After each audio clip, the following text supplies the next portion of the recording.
Chapter 440. Shi Shang bought a house for Chao Fu nearby. Chao Fu was depressed for over a month before returning to his passion for starting his own business. Qin Ji's company had completely stabilized and could be listed in another 2 years. At this time, the female lead had already returned to China. Chao Qian originally wanted to enter a large company, but Chao Mu had turned the small company Chao Fu's fathers left into a mess. Chao Mu begged her, so Chao Qian could only help her. No matter how small a company was, it was still a company. Chao Qian had suddenly appeared out of nowhere. Although she was the boss's daughter, there were plenty of people who were unhappy. Chao Qian had to do almost everything herself, so she was exhausted. She regretted agreeing to Chao Mu's request. If she entered a large company, she wouldn't have to work so hard. She had to do all the business herself. Women were always at a disadvantage in the business world. Chao Zong, come, drink. Let's not talk about business today. Chao Qian endured the nausea in her stomach and drank with them with a smile. Some people took the opportunity to get physical with her, so Chao Qian used the restroom as an excuse to avoid being harassed. She touched up her makeup in the restroom before taking a deep breath and coming out. When she passed by a private room and saw the man inside, she was slightly stunned. After not seeing him for so many years, Tang Jinchen had already grown into a man with the charm of a mature man. Chao Zong, Chao Qian subconsciously turned around, just in time to see a woman being escorted out of the elevator by a group of people. Chao Qian immediately turned around. Chao Zong will be here soon. Should we eat first or wait for him? Why wait for him? Today's a celebration for you guys. You won't starve to death if you miss a meal. Chao Zong will cry if he hears this. Ha ha ha. They walked in another direction and soon disappeared from Chao Qian's line of sight. She clutched her clothes tightly. Everyone else was doing well. Only she was in a sorry state. Why? Chao Chu. She's clearly better than me in every way, so why is she doing better than me in the end? What else does she have besides that lousy company? No. What Chao Chu has, I can have too. Chao Qian. Chao Qian returned to the private room. She had been overseas for so long. Since she couldn't drink, she would let these people drink. I think I saw Qin Zong just now. An assistant walked in and said to the man drinking with Chao Qian. Kai Zong, aren't we talking with them right now? Do you want to propose a toast? President Qin and who? Director Kai put down his wine glass and looked serious. I'm not sure. I didn't see anyone inside. Don't go, CEO Qin isn't easy to get along with. Someone tried to persuade her. I heard that last time someone went over to his restaurant when he was having dinner. He didn't want to work with you, even if you offered him money, he wouldn't accept you. Qin Ge had always been famous for his fussiness. Kai Saizong felt her words made sense, so he focused on drinking with Chao Qian. This little beauty was a rare sight at a wine table. Qian, how did it go yesterday? As soon as Chao Qian entered the office, Chao Mu came to welcome her. Chao Qian's face was pale. She'd drunk too much yesterday. If it weren't for her quick wits, she might have been taken advantage of. He said we'll talk again. Talk again? Chao Mu frowned. How can we talk again? Qian, did you not make things clear to him? Our price should be the lowest among all of them. As Chao Mu chatted on, Chao Qian's complexion grew worse and worse. Mom, I'm tired. Can you let me rest for a while? We didn't even close the deal. You. Chao Mu looked at Chao Qian's complexion and opened her mouth, but in the end, she didn't continue. While Chao Qian was working herself to death managing the company and earning money, Chao Mu had been influenced by someone to fall in love with the habit of playing mahjong. At first, it was fine, only occasionally going out. But later on, she'd play mahjong all day long, from morning to night, and then from night to late at night. Chao Qian had told her a few times, but Chao Mu wouldn't listen, so she didn't care. She was so busy with the company that she couldn't even cope with it. Shi Shang and Tang Jinshan's delight caused Qiao Qian's unwillingness to admit defeat to sprang up in her heart. It was like grass that grew wildly in spring, unable to be pulled out. What they could do, she could do too. Qiao Qian was still highly educated. Even if there were areas she didn't understand, she gradually became familiar with them. Under her hard work, this small company really did slowly improve. At the end of December, the government held an award ceremony. The people in charge of various large companies gathered. Qin Ji's company won the annual Technology Innovation Award. This award was organized by the government to encourage various companies. Of course, other than the Technology Innovation Award, there were also many other awards. The person presenting the award was Qin Gu. Standing on the podium, there seemed to be a dazzling light behind the man, making it hard for people to look away. The only person I want to thank. Qin Ji's gaze was gentle as he looked at the girl in the first row. I want to thank her for accompanying me through those difficult times. Qiao Chu, will you marry me? Qin Gu jumped down from the podium and walked to Shi Shang. He knelt down on one knee and slowly opened the box containing the ring. The ring wasn't a diamond ring. It was a very beautiful ring with what seemed to be vines winding around it. Heavens! It's the lingering rings from the Love at First Sight series. Didn't the designer say they weren't for sale? Someone exclaimed. The Love at First Sight series was much more valuable than any diamond ring. There was only one pair in each series, and they were all out of print. Even if you had money, you might not necessarily be able to buy them. Moreover, this was the lingering rings that the designer had said weren't for sale. Qin Gu had put in a lot of effort to obtain this pair of rings. Who would have thought that someone would propose at an award ceremony? Everyone's gazes turned to Shi Shang. A few years ago, many people didn't know about this woman. It wasn't until that promotional video came out that she became active in front of everyone. Only then did they realize that the reason Qin Gu hadn't looked for a woman for so many years wasn't because he didn't like anyone or was picky. It was because he was hiding a mistress in a golden house and already had someone in his heart. Qiao Chu, will you marry me? Qin Gu was a bit nervous.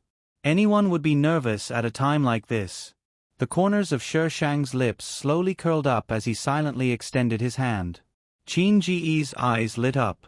He quickly put the ring on Shi Shang's finger, then took out a box and handed it to Shi Shang.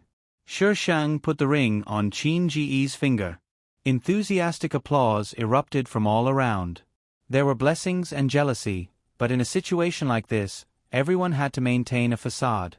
No matter how dissatisfied they were, they still had to congratulate him. The extremely fussy CEO Qin Gu was actually speaking to these people in a pleasant manner. This was the power of love. Slightly to the back, Qiao Qian clutched her handbag tightly, her veins bulging. Her eyes seemed to be burning with a raging fire that wanted to burn the people in front of her to ashes. Shi Shang. Why wasn't I the one proposing? Little fairy, you're a woman. Kneeling is so degrading. Shi Shang. Why would I kneel? Little fairy. Then how do you want to propose? Shi Shang. With a sword. Your biological mother has already gone offline. You've lost your biological mother and can't get her back. Chapter 441. After the award ceremony, there was a banquet for all parties to interact with each other. Shi Shang and Qin Gu stood together. They didn't talk much, only occasionally exchanging glances. The atmosphere wasn't awkward at all. Some people who had dealings with Qin Gu went up to toast him, and those who weren't familiar with him didn't dare to go up. Everyone in the circle knew that Boss Qin was hard to get along with. If you didn't say anything right, he would put you on the blacklist and never contact him again. His requirements for cooperation were also extremely harsh. Those who had worked with Qin Gu knew this very well. They had changed a contract back and forth no less than 20 times. The Qin family is here, someone standing not far from Qin Gu reminded the people next to him, and they all stepped back. It was no secret that Qin Gu and the Qin family didn't get along. Now that the Qin family was here, wasn't it to fight? They had to give up their seats. Qin Gu. It was a middle-aged man. Probably because of the Qin family's good genes, he still looked like a handsome uncle even at his age. Qin Gu looked at the man indifferently. He didn't greet him or say anything else. Shi Shang sized him up. Qin Ling, he was Qin Ji's half-brother from a different mother. He was an illegitimate son. Come back if you're done fooling around outside. You're still the young master of the Qin family. The Qin family will still be handed over to you in the future. Qin Ling looked at Qin Gu with the eyes of an elder caring for a junior. Qin Ling didn't have a son and only had one daughter, Qin Xian. Other than Qin Gu, the real young master of the Qin family, there seemed to be no one who could inherit the huge family business. I cut ties with you 5 years ago. Qin Ji's voice was cold, and there was no room for negotiation. Qin Ling moved him emotionally and logically. What happened back then was Xian's fault. She's also abroad now. Are you still going to argue with her? You're her brother. Even if Xian did something wrong, can't you be magnanimous and forgive her? You're the only one left in the Qin family. Qin Gu, you can't just watch as no one inherits your father's hard work, right? My father never asked me to inherit the Qin family. Qin Ji's attitude was even colder. Mr. Qin, since the Qin family is yours, please take care of it. Don't covet what's in other people's bowls, or you'll lose more than you gain. Qin Ling was so kind as to let him go back. He was only interested in his current company. Resentment flashed in Qin Ling's eyes, but it was fleeting. Qin Gu, think about it carefully. Don't think that you can soar into the sky just because your wings have hardened. There are countless people who are tougher than you. Qin Ling's tone was not as good as before. Also, don't marry a random person. Pay attention to your status. Mr. Qin. Shi Shang gave Qin Ling a sinister smile and said, You still dare to show up in front of me? I admire you. Don't you want the Qin family anymore? Qin Ling's expression suddenly changed. That incident was still fresh in their minds. She had blatantly extorted 30 million yuan. They all knew that it was her, but they couldn't produce any evidence. Xiao Chu, don't think that you can do whatever you want just because you're a little smart, Qin Ling warned with a dark face. I, Qin Ling, am not a coward. I'm sorry, I grew up scared. Do you think I's Mary Sue's sword is a decoration? You won't be able to find a bed in minutes. Qin Ling glared fiercely at Shi Shang before leaving. He's going to stir up trouble, Shi Shang said faintly. The last thing I'm afraid of is stirring up trouble. Shi Shang didn't know what the Qin family was up to, but the Spring Festival was here. Shi Shang and Qin Gu went to the supermarket to buy some ingredients and prepared to eat hot pot at home. Of course, Qin Gu was in charge of picking the ingredients. Shi Shang was only in charge of paying behind the scenes. Pay. Qiao Fu was called over by Shi Shang. The three of them ate hot pot, Qiao Fu occasionally asking Qin Gu a few questions. The atmosphere was quite harmonious. Ding dong. Shi Shang's chopsticks paused in the middle of stuffing meat into his mouth as he looked at Qin Gu. Qin Gu had an innocent expression. He didn't know who would come at this time. Qin Gu accepted his fate and went to open the door. The person outside surprised him. Chao Chen, Qin Zong. Chao Chen smiled faintly. I'm here to see my dad. Qin Gu frowned and blocked the door, showing no intention of letting her in. Qiao Fu heard the noise and put down his chopsticks. Xiao Qin, go back and eat. Chen and I will talk outside. Chao Chen stood outside. The smile on her face was a bit stiff, but she still tried her best to maintain it. Qin Gu and Shi Shang didn't want Chao Chen to come in, so they didn't object to Qiao Fu's suggestion. Qiao Fu went out for about half an hour before returning. His expression was unreadable. Dad, what's the matter? Chao Chen had a feeling that nothing good was going to come looking for Qiao Fu. It's nothing. Your sister came to pay her New Year's greetings. Qiao Fu's tone was natural, as if it really wasn't a big deal. Shi Shang glanced at him suspiciously but didn't pursue the matter. Chow Fu stayed until the wee hours of the morning before informing Shi Shang and Qin Ge that he was leaving. Qin Ge treated his daughter very well. He was truly at ease. A man who was willing to cook and do housework for a woman and even earn money outside was something he couldn't do himself. Qin Ge tidied up the messy place. Having a wife who liked to throw things everywhere would really drive a man with OCD to death. Qin Ge. Shi Shang leaned against the door and beckoned him over. Come here. Qin Ge put down the things in his hands and eagerly ran over. Here's a present for you. Shi Shang took out his hand from the door and presented a delicately wrapped box to Qin Ge. Qin Ge opened it with joy. 10 seconds later. Why did you give me a card again? It was wrapped so nicely, but it turned out to be another card inside. Shi Shang blinked. To renew it. Qin Ge. I'm not an object. Why would I renew it? Qin Ge gloomily put the card away. How many cards is it already? He looked at Shi Shang, who was sitting on the bed. His eyes narrowed and he began to undress. Since Madam has renewed it, I'll definitely serve Madam well tonight. Come on, whoever can't do it first is a coward. Shi Shang patted the bed, looking like he was ready to roll up his sleeves. Qin Ge felt helpless. Why is it that other people's wives are so shy, but mine is so fierce? Qin Ge imagined Shi Shang's bashful look. He shuddered. His eyes burned. A wife like this is more comfortable to look at. Qin Ge pounced on Shi Shang and accurately pinned him on the bed. Qin Ge was actually quite gentle in bed. He would try his best to cooperate with Shi Shang's rhythm. Even if he was uncomfortable, he wouldn't make her feel uncomfortable.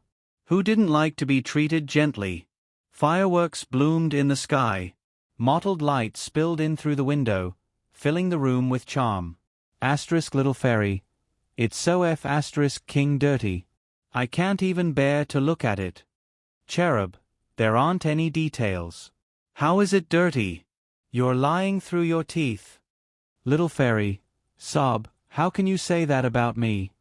Cherub. Anyway, I don't know how to write a compliment. Let's just go with the flow. Little fairy. I don't care about such a cherub. I'm telling you, you'll lose me. You've already lost your cherub. Chapter 442. With the end of the Spring Festival, everyone started to get busy with the new year. Qin Ge's company officially sold their high-end robots. But the results weren't as good as the company expected. The difference between the price of the previous model and this one was like heaven and earth. If you weren't a big boss worth hundreds of millions, you wouldn't even think about it. To be at the forefront of the industry, one had to go through many times more hardships than others. The pressure Qin Ge had to endure every day wasn't any less than before. Yet at this time, the boss who'd originally agreed to sign a batch of goods suddenly went back on his word, saying he needed to think about it. Qin Ge personally went to meet this person, but the results weren't good. The other party's perfunctory attitude was obvious. Without this deal, the results of the sales were even worse. Qin Ge had been getting off work late these past 2 days. When he came down from the company, his surroundings were empty. He looked up at the oppressive sky. If he couldn't get past this, he might fail. Mr. Qin. Qin Ge furrowed his brows and looked in the direction of the voice. Chao Qian was wearing a tight business suit and high heels, standing gracefully under the dim streetlight. Are you interested in chatting? Not interested. Qin Ge coldly refused. Chao Qian had changed a lot during this time, and it was obvious from her makeup. Her current makeup was gorgeous and seductive, making her look like a woman who wandered around in sensual places. This was the kind of person Qin Ge disliked the most. Chao Qian didn't get angry. She slowly said, "It's about Hyatt. Does Mr. Qin want to consider it?" Hyatt was the order Qin Ge was currently worried about. His robots were targeted at those large factories to replace the workers at work. Some bosses had thought highly of it before, but when the price came out, they didn't dare to show their faces. Qin Ge walked towards Chao Qian with a cold expression. Chao Chen Chen's lips slowly lifted into a smile. But her smile quickly froze. Qin Gu walked past her without stopping at all. To Qin Gu, he didn't feel any pressure relying on Shi Sheng.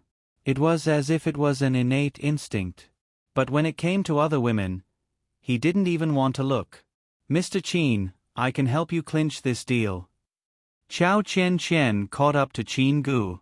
If your company doesn't get this order, these robots won't be put to use. No one will be able to see results. Qin Gu pulled open the car door and expressionlessly got in, leaving Chao Chen Chen outside. The car started and left under Chao Chen Chen's astonished gaze, leaving her face covered in exhaust fumes. He didn't even listen to what she had to say. No, he would definitely come looking for her. All men wanted face, not to mention a man like Qin Gu. How could he lower his head so quickly? Chao Chen Chen felt a bit more at ease. Right now, she only needed to go back and wait for Qin Gu to contact her. But 10 days later, Chao Chen Chen still didn't receive any calls from Qin Gu. Instead, the TV reported that Qin Ji's robot had completed 2 large orders. The news report was very short. Chao Chen Chen only had time to see the names of 2 companies. She had heard of these 2 corporations when she was overseas. They were both multinational corporations. Qin Gu actually got in touch with these people. Not only did they buy it, but they also helped to promote it. The original stock was quickly sold out, and the factory had to work overtime to produce the second batch. Chao Chen Chen found a video of the signing of the contract online. The video wasn't very long. It was just a group photo of the signing and exchange of documents. But at the very end of the video, Chao Chen Chen saw one of the company's representatives deliberately talking to Shi Sheng, who was sitting next to Qin Gu. His attitude seemed very cautious. The other person also nodded slightly, clearly trying to get on his good side. Chao Chen Chen gripped the mouse tightly. It's her again. Chao Chu. BZZZ, BZZZ, BZZZ. The sound of a phone vibrating filled the room. Chao Chen Chen looked at the name on the screen and felt a wave of irritation. She stared at the screen and only picked up when the other party was about to hang up. Mom. Chen, transfer some money to Mom. Mom's luck isn't too good today. The sound of mahjong tiles clattering could be heard from the other end. Mom, you haven't recovered yet. Why are you playing mahjong again? Chao Chen frowned. It's not that serious. Mom's fine, don't worry. Hurry and transfer the money to Mom. That's all for now, I'm hanging up. Mom, right now. Beep, beep beep beep. The company is a mess. Where am I supposed to get the money? Chao Chen was so infuriated by Chao Mu that she didn't transfer any money to her. That night, Chao Mu returned home. The moment she came back, she ran straight to Chao Chen's room and questioned her fiercely. Chen, why didn't you transfer money to Mom this afternoon? You made Mom lose so much face. Ever since Chao Mu became addicted to mahjong, she felt uncomfortable if she didn't play. But her body wasn't good to begin with. How could she take the torture if she played like this? The reason Chao Chen went to find Chao Fu that time was because Chao Mu was hospitalized from playing mahjong. Mom, you don't know the company's current situation. How much money do I take from such a big company? Chao Mu didn't know much about company matters. But in her heart, the company should have a lot of money. The money she took wasn't even a fraction of what it was. Being interrupted, Chao Chen was a bit angry. Don't you know about the shareholders running away with the money? I'm still trying to think of a way to fill this hole. Where do you expect me to get the money? If it weren't for Chao Mu, would she have needed to take on this mess? She'd work herself to death for nothing. Chao Mu furrowed her brows at Chao Chen's roar. Chen, don't learn from that heartless younger sister of yours. Look at her now. Besides, what else can Mom do besides this bit of entertainment? I don't know much about company matters either. You say I'm causing trouble for you at the company. If I don't go, won't you let me find something to do?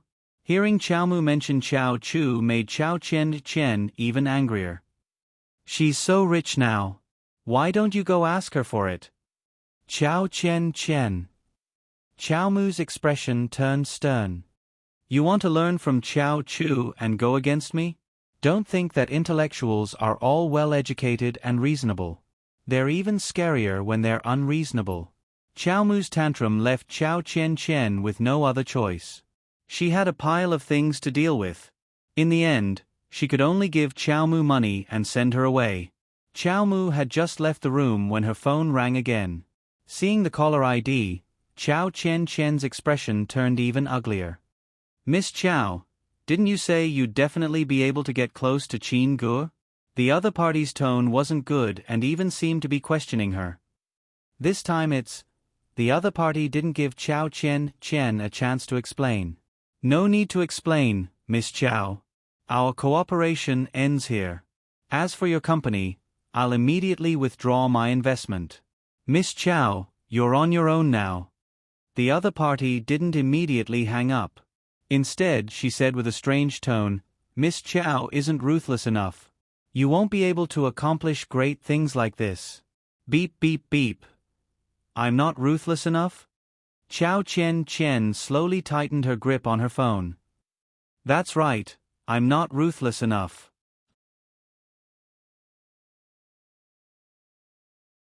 Chapter 443. Chao Chen Chen managed to get Tang Jinchen's number from someone and arranged to meet him. According to the original plot, Tang Jinchen and Chao Chen Chen were supposed to meet not long after she returned to the country. However, Chao Chen Chen didn't join a large company and instead went to manage the Chao family's company. The two of them weren't on the same level, so the chances of them meeting were very low. She had seen Tang Jinchen a few times, but she avoided him every time. Tang Jinchen was even more unfaithful than before.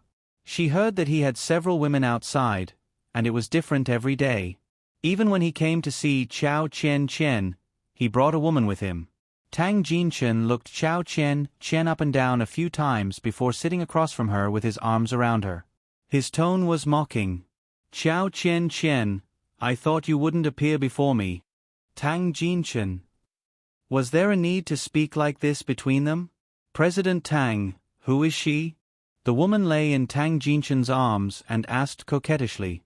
Unimportant people. Tang Jinchen's mocking expression almost made Chao Chen Chen stand up and leave. However, the words of that person inexplicably echoed in his mind. She was the victim back then, but Tang Jinchen was now putting on an expression as if she had let him down. What right did he have? Tang Jinchen, let's talk alone. She had to stand in the same position as Chao Chu. Otherwise, she could only live in Chao Chu's shadow for the rest of her life. Tang Jinchen was silent for a moment.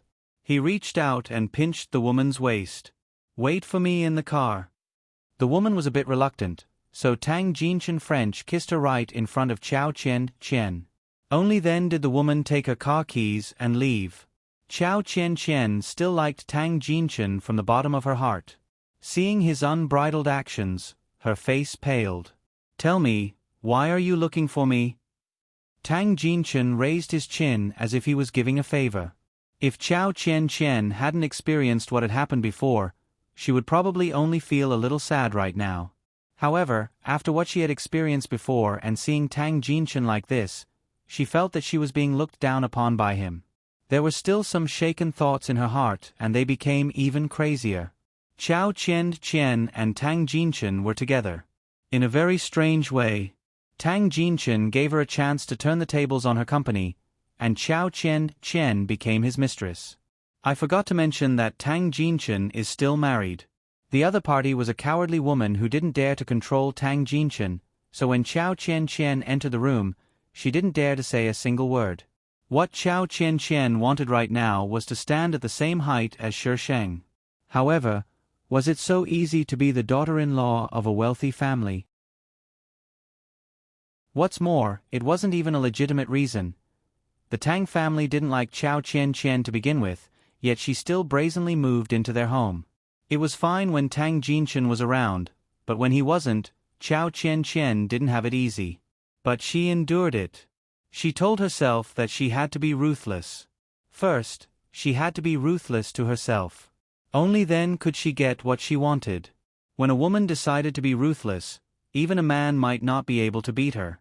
Tang Jinchen would bring Chao Chen Chen to a few banquets. Chao Chen Chen thought she'd see Qin Gur and Shi Shang, but she'd never seen them at these banquets. You mean President Qin? He rarely attends such banquets. Sigh, this CEO Qin really doesn't understand romance at all. That time when I accidentally dropped something, he just walked over it. I think you're trying to get his attention, right? F*CKU, don't you want to? Back then, everyone wanted to take down President Qin. I heard he's about to get married. I really envy Chao Chu. Chao Chen Chen listened to their conversation. Although she had a smile on her face, her heart felt like it was being stabbed by needles. Chao Chu, Chao Chu, Chao Chu. Chao Chu is everywhere. What? Are you jealous? Tang Jinchen appeared out of nowhere, reeking of alcohol. He grabbed her waist and pulled her to the side. Didn't you work with him to trick me back then? Why didn't you make the act real? Tang Jinchen pinned Chao Chen Chen against the wall in the corner. That little sister of yours is much smarter than you. Chao Chen Chen's expression turned ugly. Tang Jinchen, is there any meaning in bringing up something that happened so long ago? How is there no meaning? Tang Jinchen moved closer to Chao Chen Chen, his hot breath reeking of alcohol on her face. Didn't you look for him before? Weren't you trying to seduce him? I wasn't. Chao Chen Chen defended herself. Tang Jinchen sneered and let go of Chao Chen Chen. If you want to stay by my side, don't try any tricks. Otherwise, he stroked Chao Chen Chen's fair neck. Such a beautiful neck. It won't look good if something happens to it. Chao Chen Chen felt a chill run down her spine. This Tang Jinchen is too scary. Fortunately, Tang Jinchen didn't do anything. It was as if he wasn't the one who said those words. By the time the two returned to the villa, it was already dawn. The living room was still brightly lit. A woman was sitting on the sofa, reading a book. She had a gentle and refined temperament, the kind of girl from a respectable family. When Tang Jinchen returned, she immediately put down her book. You're back. Tang Jinchen hugged the woman and kissed her passionately, leaving Chao Chen Chen to the side. After kissing for a while, Tang Jinchen picked the woman up in his arms and headed upstairs. Chao Chen Chen watched his back, her nails digging into her flesh as hatred slowly surfaced in her eyes. Chen Chen Jie, you can't do that. A pregnant woman stood behind Chao Chen Chen, looking at her timidly. Chao Chen Chen turned around and glanced at her, then turned around as if nothing had happened. She picked up a pair of scissors and started cutting at the flower. The woman was so scared her face turned pale. But Chao Chen Chen felt a sense of satisfaction from her revenge. Tang Jinchen got married and even had a child. But what about me? What did I have after being overseas for so many years? Only the same coldness and dullness day after day.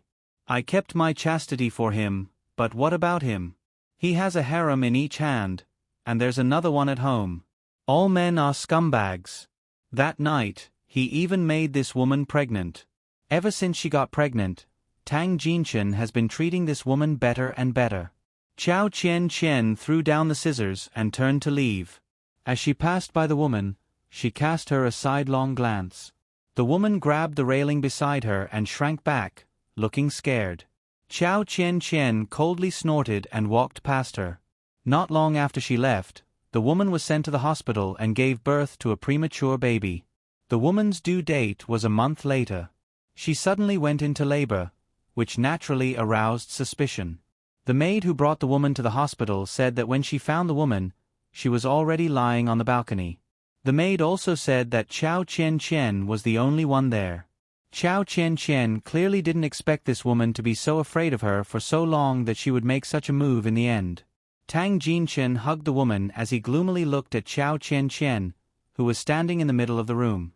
Jinchen, I was careless and fell. It's not Chen Chen Jie's fault, the woman weakly explained. But this only served to add fuel to the fire. Chao Chen Chen. Tang Jinchen squeezed the name out from between his teeth. She's really getting more and more arrogant.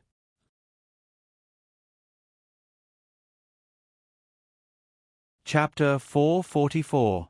Because of this, Tang Jinchen gave Chao Chen Chen a harsh warning and even bought her company. She couldn't stop him even if she wanted to. But Chao Mu was like a vampire, constantly asking Chao Chen Chen for money. The more she gambled, the more she asked Chao Chen Chen for money. But with the company changing owners, Chao Chen Chen didn't have much money on her. Chao Mu kept asking for money, and Chao Chen Chen successfully fell out with her. Without money, Chao Mu went to cause trouble for Chao Chen Chen, and the relationship between Chao Chen Chen and Tang Jinchen became more and more tense. Tang Jinchen's wife and son also interfered. Because it was a sadistic novel, as the female lead, Chao Chen Chen was definitely the one being abused. But Chao Chen Chen's heart was slowly being invaded by hatred. Tang Jinchen seemed to be addicted to tormenting Chao Chen Chen, tormenting her in different ways. Chao Chen Chen inadvertently found out that it was Tang Jinchen's second sister and mother who kept bad-mouthing her to Tang Jinchen, sowing discord between them. Chao Chen Chen wanted to explain things to Tang Jinchen, but something happened. Tang Jinchen's son went missing. Tang Jinchen treasured his son a lot. Whether it was for Chao Chen Chen or for real, his son was undoubtedly the Tang family's gold nugget. Now that this gold nugget was missing, the Tang family was panicking. After the Tang family called the police, they quickly found out who took the gold nugget. Chao Chen Chen looked at the person on the screen, blood rushing to her head. She couldn't react for a while. Slap. Chao Chen Chen was stunned. Although Tang Jinchen tortured her mentally and sometimes tortured her in bed, he had never hit her like this. Chao Chen Chen, if anything happens to my son, you'll be buried with him, Tang Jinchen said fiercely. This isn't. It's my fault. What does Chao Mu taking the child have to do with me? What right does Tang Jinchen have to pin this crime on me? In the end, the gold nugget was still rescued. Ever since Chao Chen Chen stopped giving Chao Mu money, Chao Mu started borrowing from loan sharks. The more she borrowed, the more she couldn't afford it, so she targeted Tang Jinchen's son. But she had no experience in committing crimes, so it was completely within reason. Chao Mu was sent to prison. But Chao Chen Chen was still chased out of the family. Chao Chen Chen, I misjudged you. This was the last thing Tang Jinchen said to her. Chao Chen Chen couldn't take it lying down. Later on, she wanted to kill Tang Jinchen's wife.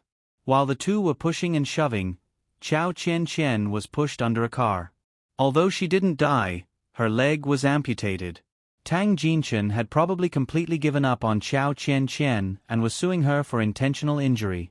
Chao Chen Chen had no choice but to accompany Chao Mu. Although she wouldn't spend the rest of her life in prison, by the time she came out, she'd have used up most of her karmic luck, and her life would be miserable. As for Tang Jinchen, he was still a playboy, but he never had any other children. He had a son and didn't care if he had other children. However, in the end, he was told that the son wasn't his. She didn't know what Tang Jinchen had learned from this incident. Anyway, Tang Jinchen didn't have a woman for the rest of his life and was alone. The Qin family had always wanted to stir up trouble, but they couldn't find a suitable opportunity. Although Qin Ge said that he didn't care, he still cared that it was his father's hard work. Since the Qin family didn't do anything, he didn't do anything either. Later, Qin Ling tried to probe him twice, but Qin Ge easily resolved it. In the end, Qin Ling probably knew that he had no chance and gave up. Shi Shang heard that he had brought Qin Xian back, but she didn't appear in front of Qin Ge. Instead, 2 months later, when Shi Shang went to the hospital for a premarital checkup, he saw Qin Xian being escorted into the OB/GYN department. It was as if they were afraid that Qin Xian would run away. Qin Ge. Qin Xian looked at Qin Ge, and her eyes lit up. She probably wanted to come over, but the people around her dragged her into the OB/GYN department. Qin Xian struggled violently, asking Qin Ge for help with her eyes. What's going on? Shi Shang looked at Qin Gu with a dumbfounded expression. Qin Gu patted her head. The Qin family is in a mess. I told you. What do you mean? However, Qin Gu didn't want to say more. It wasn't until the checkup was over and Qin Gu drove home that he told Shi Shang. Qin Xin is pregnant with Qin Ling's child. Shi Shang was dumbfounded. What are you talking about? It's already bad enough that your cousin likes your cousin. Now, the father and daughter are going to heaven. As a pretentious Shi Shang who could accept cross-species relationships, he really couldn't accept this kind of plot. She didn't have to comment on the taboos between siblings. The taboos between father and daughter were too strong. Qin Gu patted Shi Shang's head. I didn't want to tell you this, but you just had to know. Is there something wrong with Qin Ling? He wouldn't even let go of his own daughter? Probably. Qin Ji's voice was low. He only has one daughter. If Qin Xin gets married, the Qin family's business will have to change its surname. He won't allow it. That's why he supported Qin Xin to pester me. After all, I'm a member of the Qin family. After a long while, Shi Shang murmured. He's not afraid of deformity? This world was too crazy. She needed to be quiet. Based on my understanding of Qin Ling, if Qin Xin really gives birth to an abnormal child, he will definitely let Qin Xin continue to be pregnant until she gives birth to a healthy child.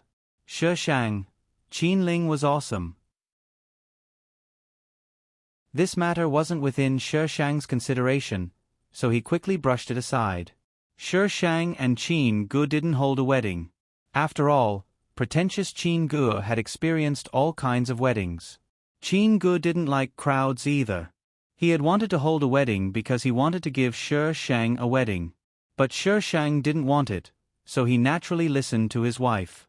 The two of them chose an auspicious day to get their marriage certificate and treated people they were familiar with to a meal. There was another person who rushed back from afar, Chen Shi. After he graduated, he followed in the footsteps of his goddess and left this city. But this time, Chen Shi was the father of an 8-month-old child. Probably because of his fear of Qin Gu when he was a student, Chen Shi was always a little afraid of Qin Gu when he was in front of him. He even stuttered when he spoke. In the end, Shi Shang couldn't stand it anymore and chased Qin Gu back to work. Only then did the two of them talk about the recent situation. Chen Shi was doing pretty well there. It was best to describe him as a harmonious family. If you hadn't left back then, you would have been President Chen with an annual salary of 10 million. Shi Shang teased Chen Shi. Do you regret it? For my goddess, let alone 10 million a year, even 100 million a year. I would still consider it. With an annual salary of 100 million, wouldn't he be able to bring his goddess over? The two of them chatted for a while. Chen Shi also had work, so he took a plane back that night. People outside thought that the two of them would be very sensational when they got married, but there was no news at all. Some people guessed that the marriage was not going to happen. But seeing the two of them together, there was no sign of them falling out. Only when people who were familiar with them asked did they find out that they were already married. How could they get married so secretly? What was going on? Asterisk the 14th world ended. Add more. Thank you to Tycoon Sarah and Tycoon Ming for their tips. Although it's not much, this is the only draft I have. I haven't written the draft for tomorrow. Don't mind it.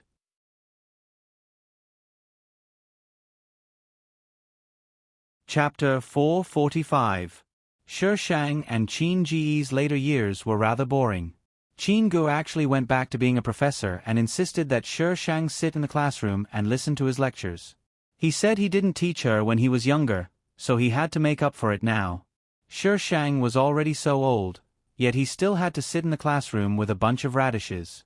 She had the strength to refuse. Reporting, Professor, your wife skipped class again. This was the sentence Qin Gu heard the most. She didn't listen to his lectures back then, and she still didn't listen to his lectures now. Did he have a bad lecture? Qin Gu passed away due to a bad heart. He was still in class at the time, but for some reason, he suddenly fell ill. Shi Shang watched over him by his bedside for 3 days and 3 nights, but Qin Ge still didn't make it. Choo-choo. In his final moments, the only thing Qin Ge called out was her name. Shi Shang held his hand. My name is Shi Shang. Shi as in Shi Mu, and Shang as in Shanggu. Shi Shang? Qin Ji's murky eyes were filled with confusion. He seemed to have heard this name somewhere before. Sure. Qin Ge suddenly grabbed Shi Shang's hand and opened his mouth, trying to say something. But he didn't say it out loud.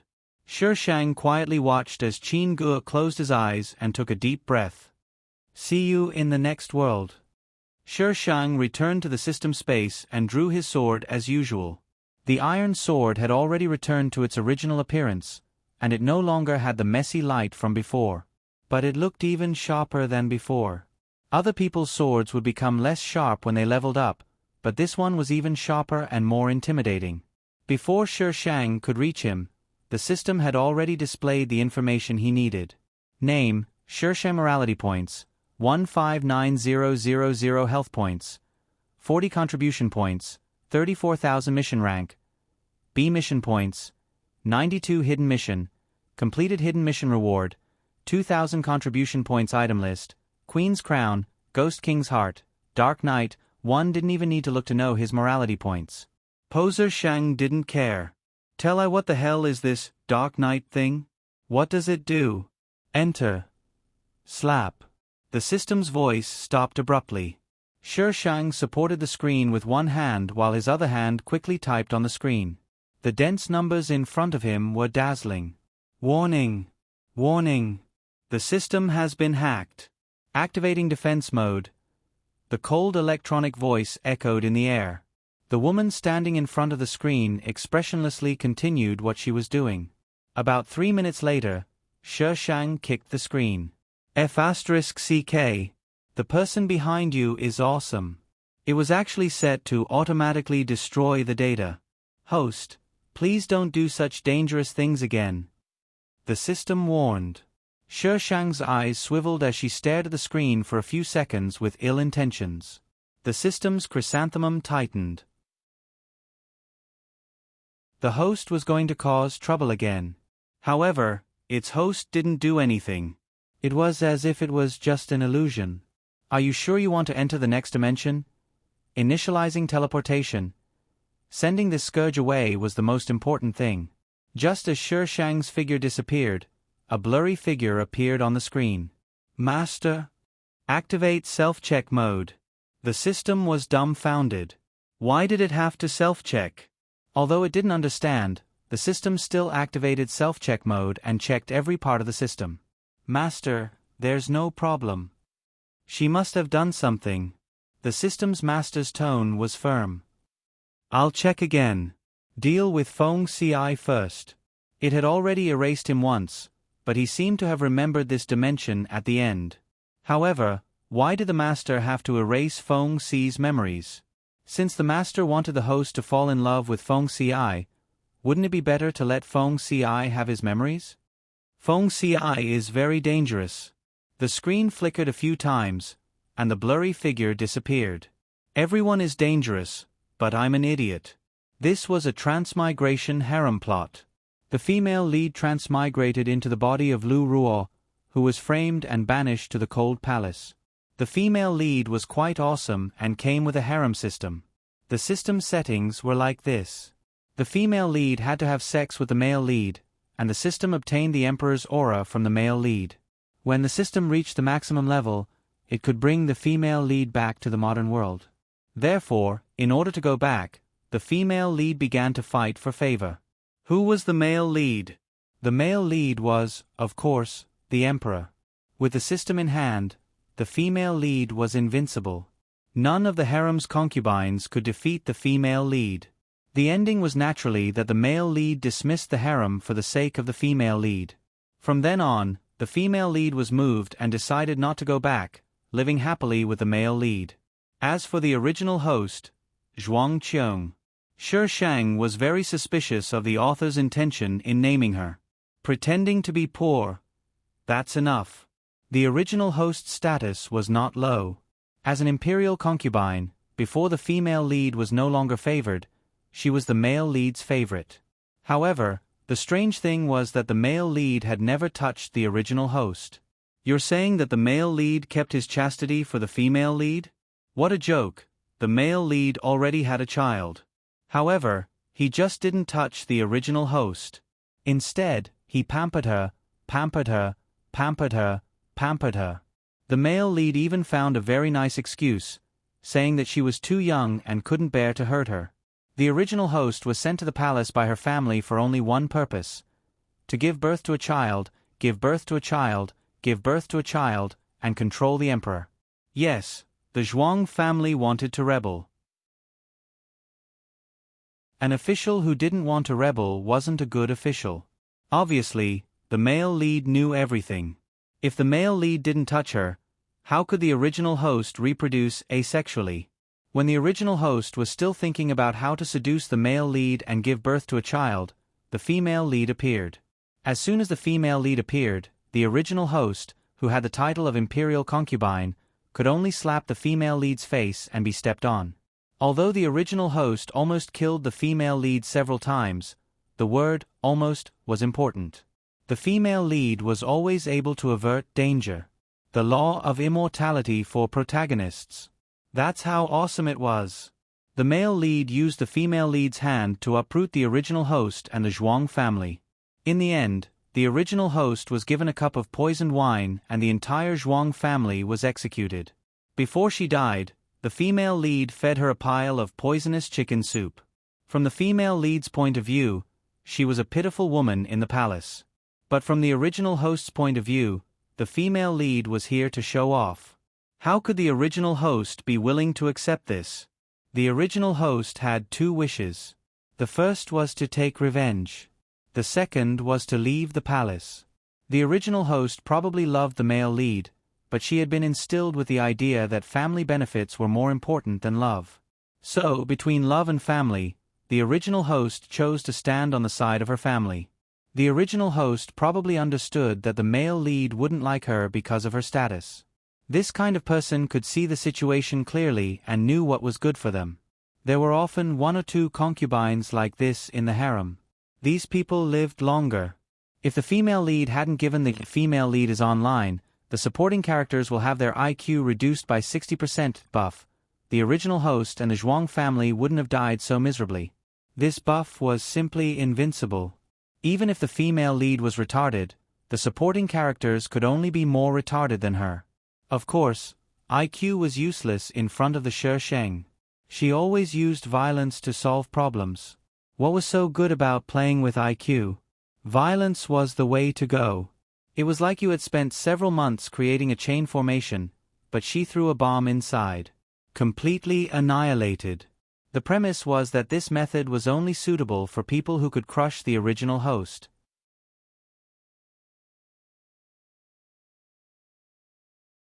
Chapter 446. Shi Sheng didn't wake up until she finished reading the plot. She was lying on a large carved bed with curtains outside. She could vaguely see the palace maids waiting outside. Shi Sheng stared at the top of the bed. She shouldn't be late.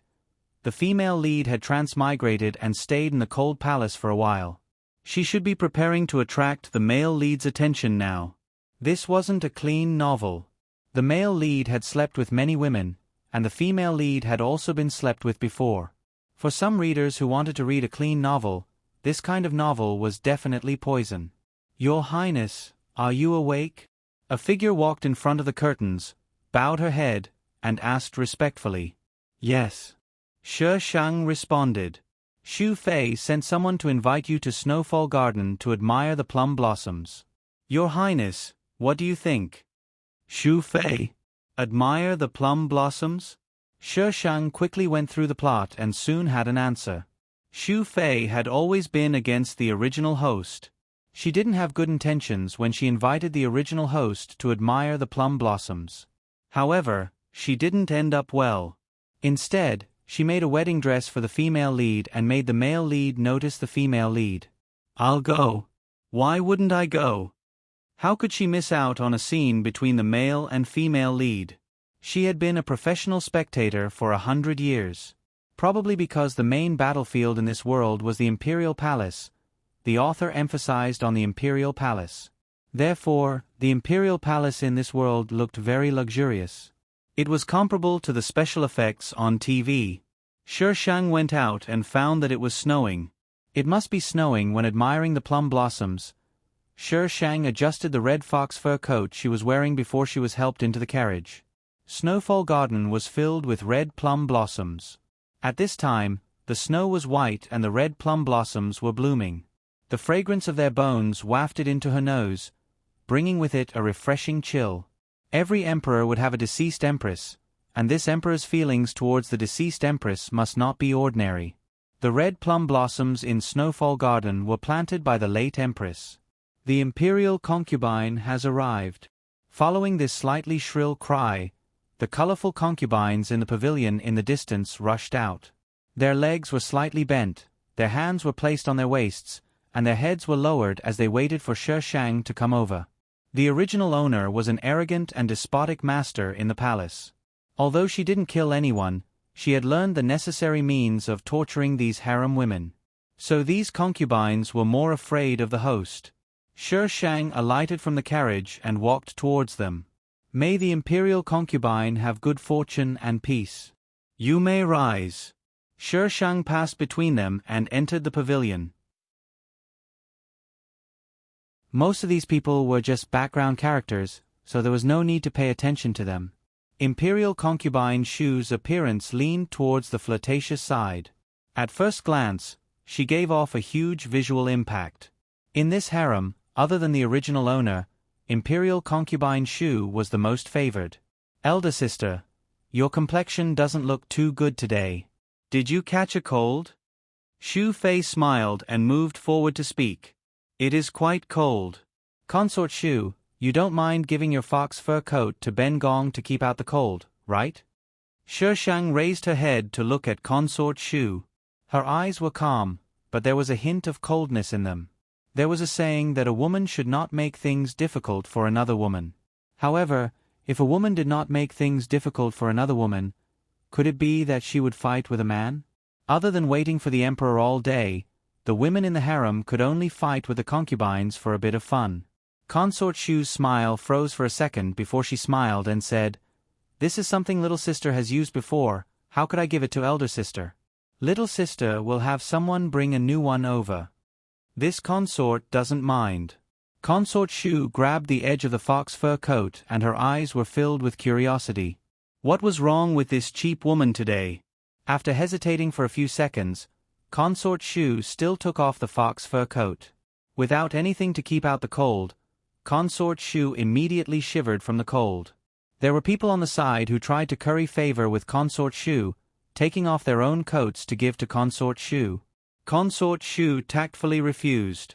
Shi Shang looked at her with a smile that wasn't a smile. Consort Shu's heart skipped a beat from that look.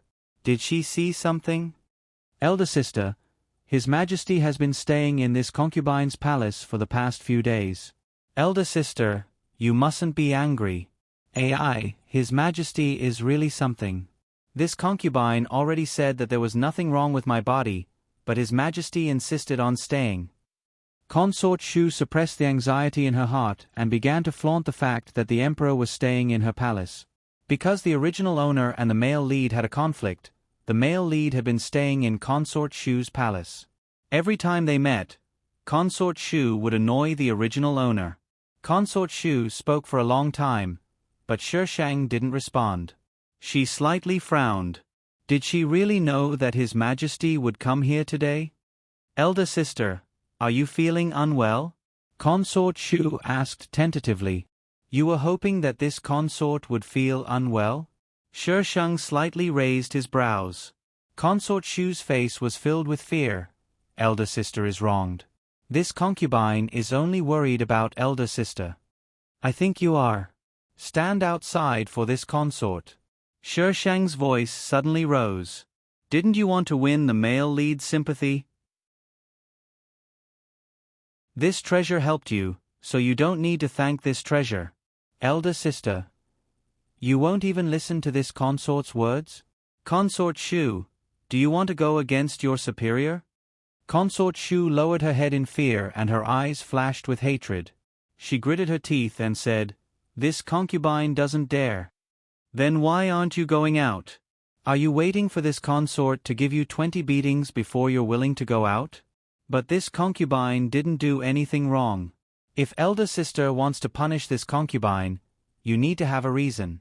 Otherwise, elder sister won't be able to explain it to His Majesty." It was so cold outside. If she went out and stood, wouldn't it kill her? She bribed the eunuch by His Majesty's side and knew that His Majesty would come here today. That was why she asked this slut to come. She wanted to provoke her and make her punish herself. Consort Shu was originally in a cold war with His Majesty. If His Majesty saw her unruly appearance, the chances of her falling out of favor would be even higher. But who knew that Consort Shu would take away her fox fur coat as soon as she arrived, and now she wanted her to stand outside? How is being disrespectful to this consort not a reason? This concubine is worried about elder sister. How can elder sister be unreasonable? This consort is being unreasonable. What do you want? If you have the ability, then climb over my head. Shi Shang said arrogantly. The surrounding people didn't dare to breathe loudly. Consort Shu and Consort Shu would fight as soon as they met. It was a 50-50 outcome. It seemed that Consort Shu had won today. However, Consort Shu seemed to be even more arrogant today. Could it be that His Majesty had already reconciled with Consort Shu when they didn't know? Consort Shu's face turned red. She was angry and annoyed. What was above her head? Imperial noble consort and empress. They had been working hard for the position of empress, but His Majesty didn't plan to appoint an empress, so their efforts were useless. As for the imperial noble consort, this position wasn't that easy to climb up. Consort Shu, if you don't go out, I will take out my sword. Consort Shu secretly hated it. Who told her to have a lower status than this slut? Consort Shu walked out with her arms crossed. When His Majesty came, she would complain. Let's see how long she could be arrogant for. It was snowing heavily outside. Consort Shu stood for a while and a lot of snow fell from her body. Her body was frozen stiff. Why wasn't His Majesty here yet? Because it wasn't pure ancient language, the words used were not refined. Please treat it as a vernacular language. Cherub, don't find fault with it.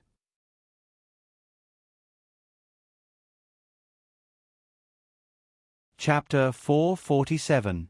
They were supposed to admire the plum blossoms, but who would have the mood to do so now?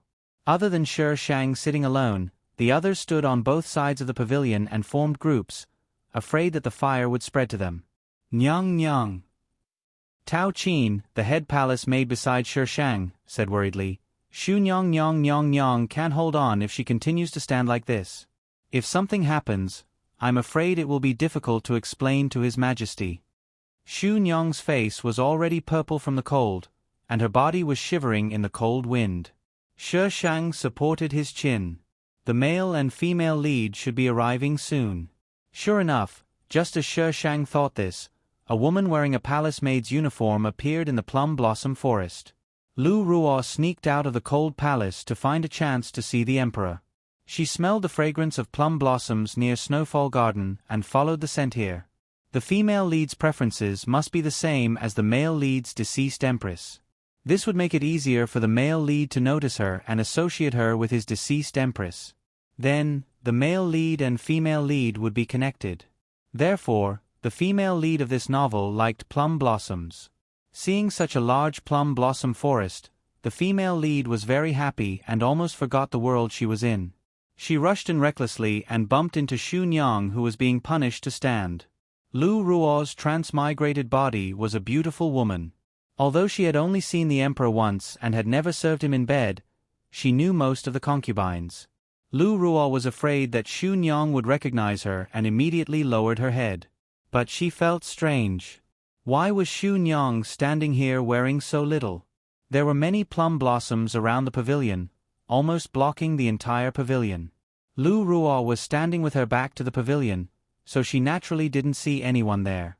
Shu Nyang's vision turned black. Before she could see the person in front of her clearly, her body swayed and her stiff feet couldn't find balance. She fell to the ground.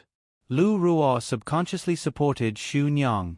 At this moment, a tall figure jumped out from the side and carried Xu Nyang up. Lu Ruo smelled a strong scent of ambergris. "Is this how you serve your master?" A man in a bright yellow dragon robe stood beside her and scolded coldly, 20 strokes of the cane. The man looked very cold. His handsome facial features seemed to be carved from ice. When he looked at her coldly, she felt like she was in an ice cellar. But this man was quite handsome. Were people raised in ancient times? No, this man wanted to hit her 20 times? Lu Ruo reacted and immediately defended herself loudly. "Your Majesty, when I arrived, Imperial Concubine Shu was already like this. I am also not Imperial Concubine Shu's servant girl." Yuan Sun, who was about to leave, frowned slightly. His sharp gaze swept toward Lu Ruo. Lu Ruo puffed out her chest, giving him a look that said, "You can't wrong me." "How dare you?" Next to Yuan Sun, Eunuch De, who was holding a horsetail whisk, reprimanded in a sharp voice, "How dare you disrespect His Majesty? Who gave you the guts?" Only then did Lu Ruo remember that she had been rash. This era was not the modern era that she was from. Even looking at the emperor was a great disrespect. She quickly lowered her head. Yuan Sun was a little dazed, his eyes filled with complicated emotions. After a while, his thin lips moved. "What's your name?" "Lu Ruo." Yuan Sun's expression darkened when he heard the unfamiliar name. 30 strokes of the cane. Lu Ruo was dumbfounded. Why did he give her another 10? Were all ancient people so unreasonable? Yuan Sun carried Xu Fei and prepared to leave. "Your Majesty, wait a moment," Lu Ruo said anxiously. She didn't want to be flogged. If she was beaten to death, she wouldn't be able to go back. She definitely couldn't be flogged. Yuan Sun actually paused and tilted his head to look at Lu Ruo. Lu Ruo took a deep breath. "Your Majesty, I have a folk prescription that can treat the little prince's cold illness." Yuan Sun's gaze changed. He asked in a low voice, "What method do you have?" Even the imperial physicians were helpless against the little prince's cold illness. What could a lowly palace maid like her do? Or, was she trying to get his attention? "It's a method passed down from my ancestors. It's very effective and will definitely cure the little prince's chronic illness." Of course, Lu Ruo didn't have any ancestral methods. She had to rely on the system. She had to get close to the little prince first, then think of a way to get close to Yuan Sun. Of course, she had to get rid of the 30 strokes first. Nonsense. Is the little prince someone a palace maid like you can treat? Eunuch De shrieked. "Your Majesty, this palace maid is too unruly. I think you should just sentence her to death." Lu Ruo. He wanted her life as soon as he arrived. What a vicious eunuch. "Just wait and see how I'll deal with you when I climb over your head." "Your Majesty, the little prince's cold illness has been with him since he was young. Because he's too young, the imperial physicians don't dare to carelessly use medicine for fear of agitating the little prince. But my ancestral method is absolutely non-toxic and harmless." Lu Ruo patted her chest in assurance. "If my method doesn't work, I'm willing to apologize with my death." Yuan Sun should believe her, right? If something really happens to the little prince, what's the use of apologizing with your death? Lu Ruo glared at Eunuch De. This damned eunuch. How had she offended him? Shi Shang looked at the silhouettes separated by the plum trees. Consort Shu is about to die from the cold. Lord Male Lead, you're still wasting time with the female lead. Have you considered your beloved consort's feelings? This palace maid sure has guts. A concubine nearby was discussing. She actually dares to have designs on the little prince. If anything happens, she won't have enough heads to chop off even if she has several. The little prince was born of the late empress. The late empress had passed away while giving birth to the little prince. In ancient times, people could only wait for death if they bled out. When the little prince was 2 years old, he fell into a frozen pond. Since then, he had been afflicted with an incurable cold illness. She didn't choose a smart way to seduce His Majesty. A little palace maid wants to seduce His Majesty? She's dreaming. Jejye, don't you think this little palace maid looks a little familiar? A concubine finally got to the point. A little. A concubine nearby agreed. But I can't remember where I've seen her. Isn't this that Njeyu? That Njeyu who broke Consort Xian's Mandarin duck jade pillow. The reason Lu Ruo entered the cold palace was because she broke Consort Xian's Mandarin duck jade pillow. The jade pillow was bestowed by the emperor. Breaking it was a great disrespect. Lu Ruo's entry into the palace had actually attracted the male lead's attention. Not only did she have the identity of Njeyu, but she also had a title. Although this wasn't the first time she received such treatment before bedding him, it was definitely an existence that made people jealous.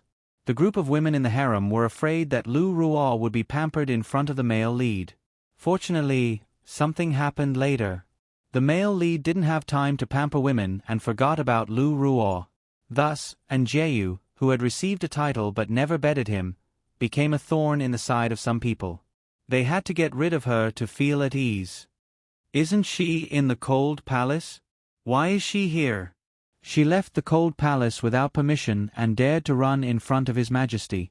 This Njeyu is really bold. What do we do now? Imperial Consort Jejye. A group of people looked at Shi Shang, who was watching the show. Shi Shang, why are you looking at me? I just want to watch the show quietly.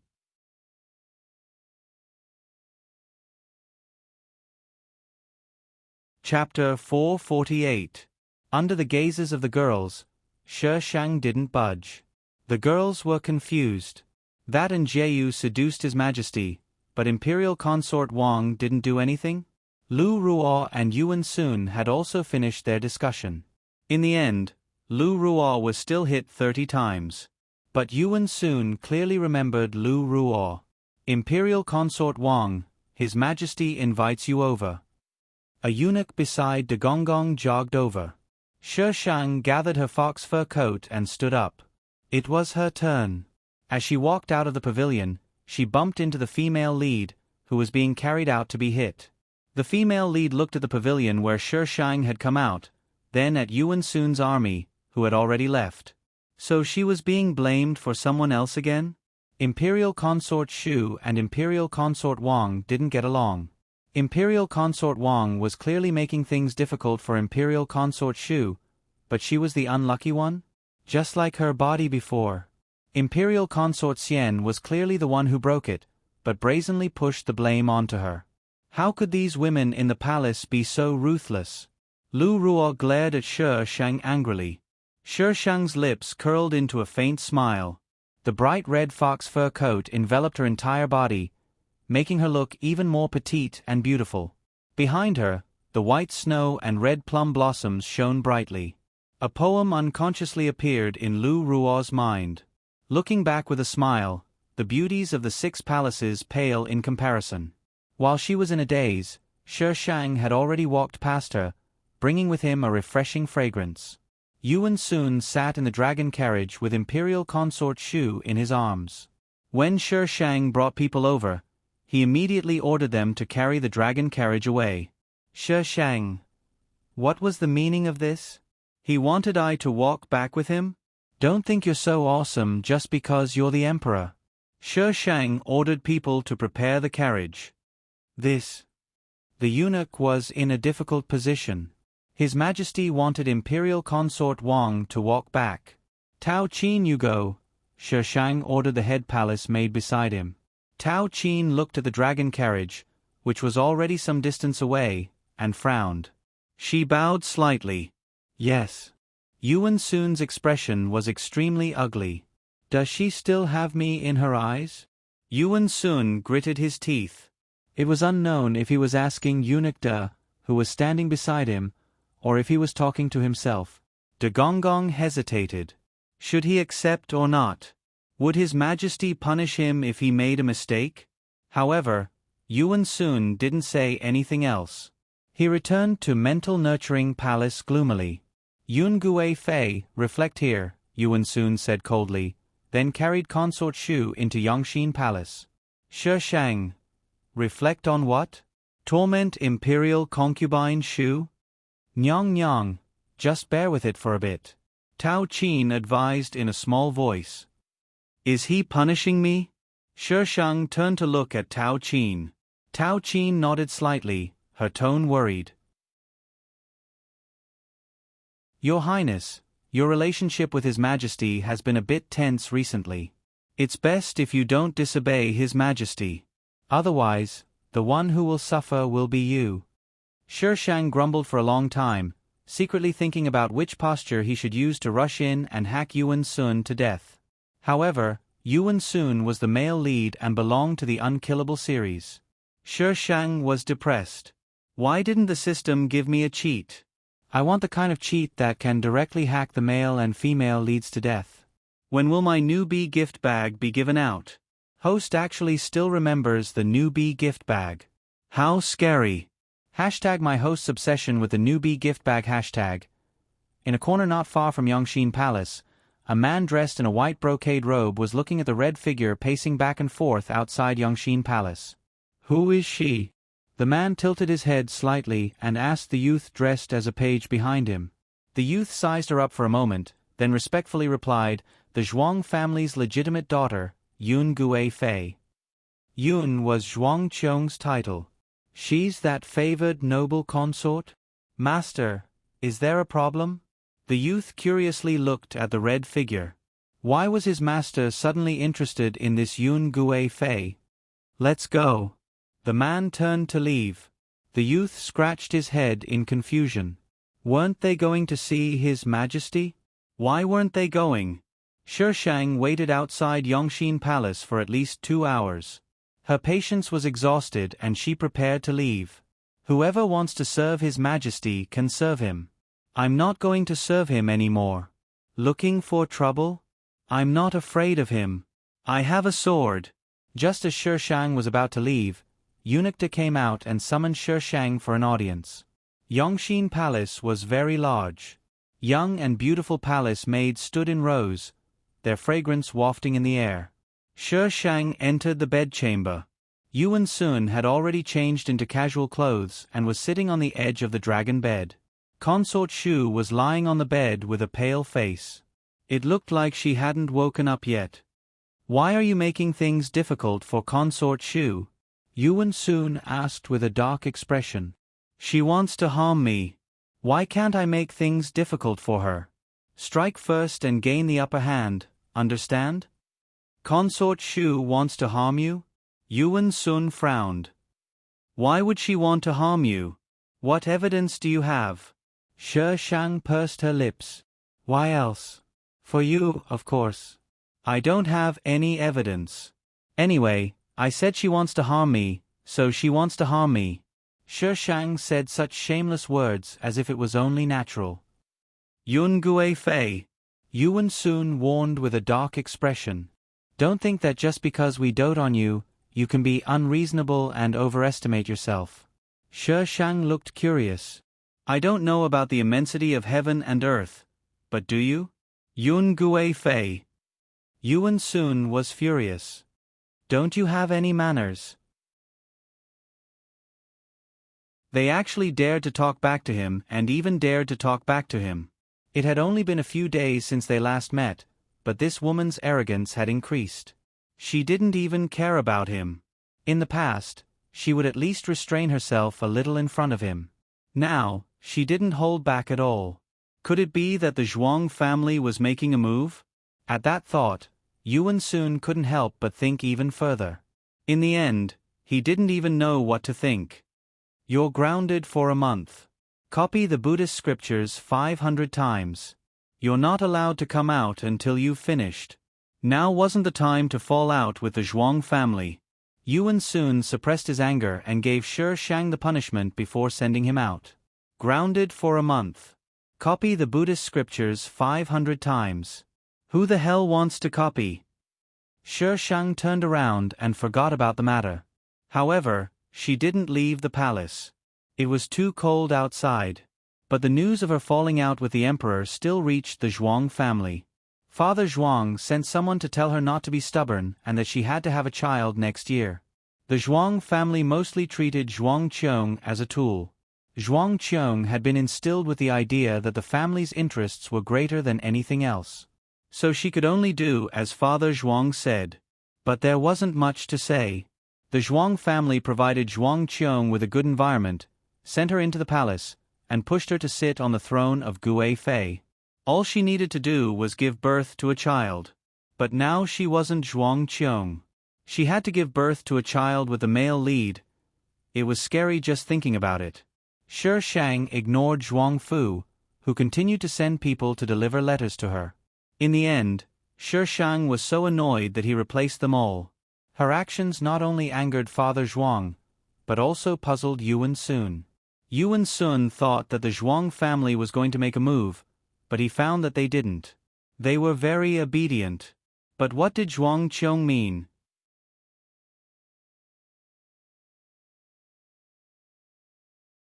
Chapter 449. Yuan Sun hadn't stepped into Shi Shang's palace for a month, and many people guessed that Shi Shang had fallen out of favor. Consort Shu had spent the most time in bed this month, and her tail was about to reach the sky. These people changed their sails according to the wind. In the past, our palace always picked the fabric first, but this time, Consort Shu's side actually picked first. Tao Qin hugged 2 bolts of fabric and followed behind Shi Sheng. Your Highness, don't squabble with His Majesty. Just give in. Who the hell was squabbling with the male lead? Give in. Give in, my ass. Do I, look like someone who would give in so easily? Seeing that Shi Shang wasn't speaking, Tao Qin began to nag incessantly. His Majesty still thinks about you, or he wouldn't have specially sent so many things over yesterday. Your Highness. After a month of stalemate, Yuan Sun finally couldn't sit still. Yesterday, he'd sent people to deliver a lot of good stuff. According to the norm, Shi Shang would definitely thank him for the gifts, and then the 2 of them would probably make up. However, Shi Shang didn't play by the rules. She accepted the gifts, but didn't express anything. Tao Qin tried to persuade him for a long time, but Shi Shang didn't seem to hear her. In the evening, Eunuch De came over to announce that Shi Shang was to serve her in bed tonight. Shi Shang was completely dumbfounded. Yuan Sun actually wanted her to serve him in bed? Was there something wrong with him? In the past, Yuan Sun would always come to her place, but this time, he was ordering her to serve him in Yongxin Palace. Yuan Sun wasn't going to do something to her, was he? F***ck. Of course, Shi Shang was determined not to go, and refused with the excuse that she wasn't feeling well. In the end, Yuan Sun actually came in person. Shi Shang stood there expressionlessly, neither bowing nor speaking. The atmosphere was a bit awkward. Yuan Sun spoke first. Beloved consort, are you still angry with us? No. Yuan Sun took 2 steps towards Shi Shang and reached out to pull her, but Shi Shang dodged to the side. If the female lead saw you touching her, male lead, I'm telling you, you'll die a horrible death. You're still saying that you're not angry? Our attitude was a little bad before, but what you did was wrong. No matter what, Consort Shu is still one of the 4 consorts. You teased her like that. Even if we wanted to protect you, we couldn't be too obvious. Shi Shang had goosebumps all over his body. Male lead Darren, please let this baby off. Shi Shang pulled her clothes together. This male lead wanted to do something to her. She was so scared. Where his eyes soared. Didn't you say that I was making things difficult for Imperial concubine Shu? How did it become a prank now? If Xu Fei hears this, she will cry.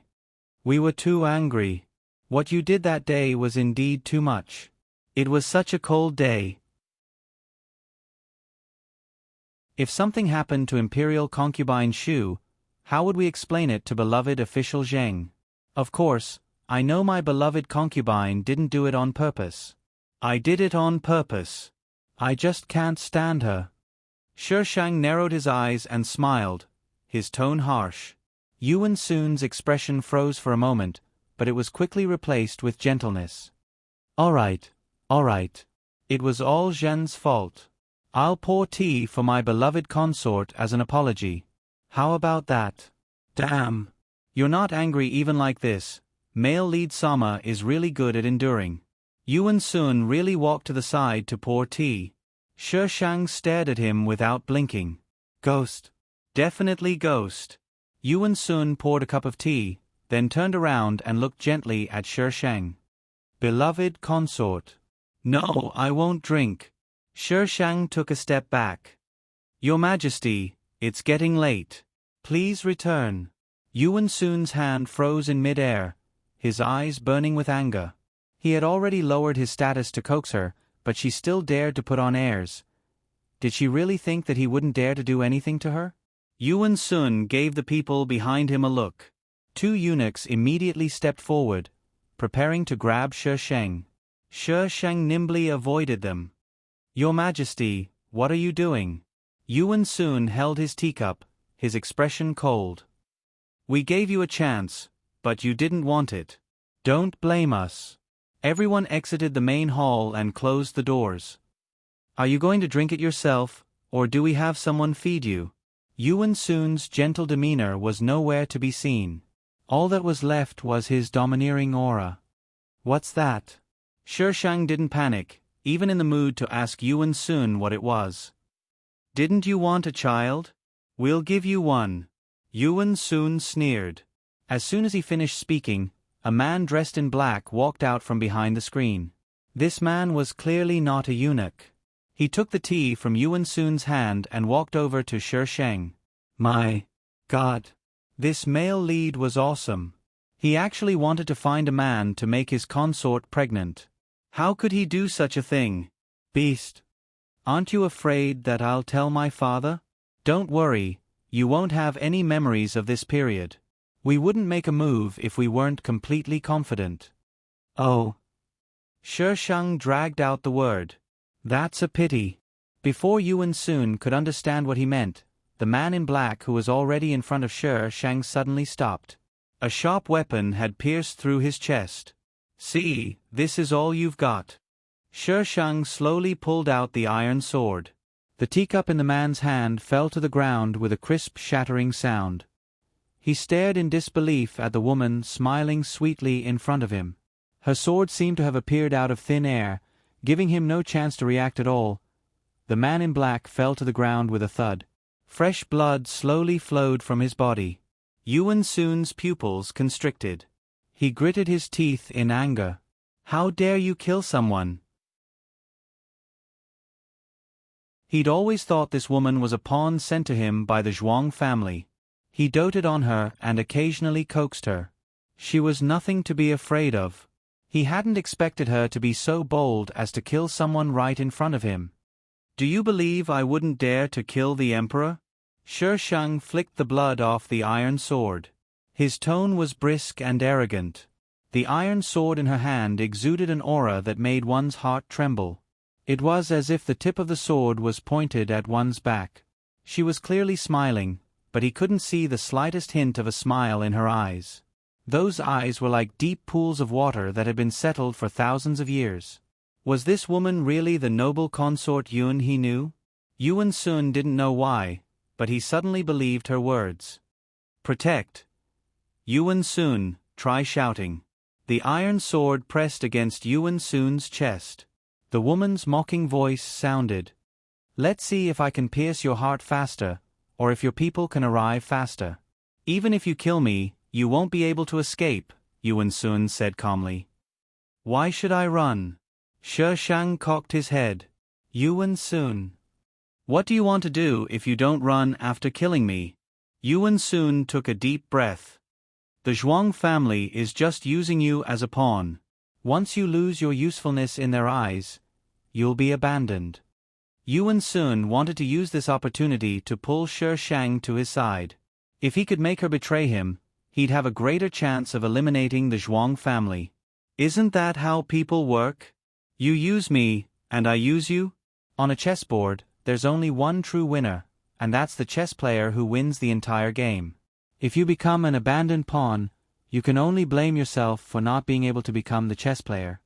Shi Shang paused, then asked with a smile, "Do you think I'm a pawn or a chess player? What's the future? Please listen to the breakdown next time. See you tomorrow, darlings."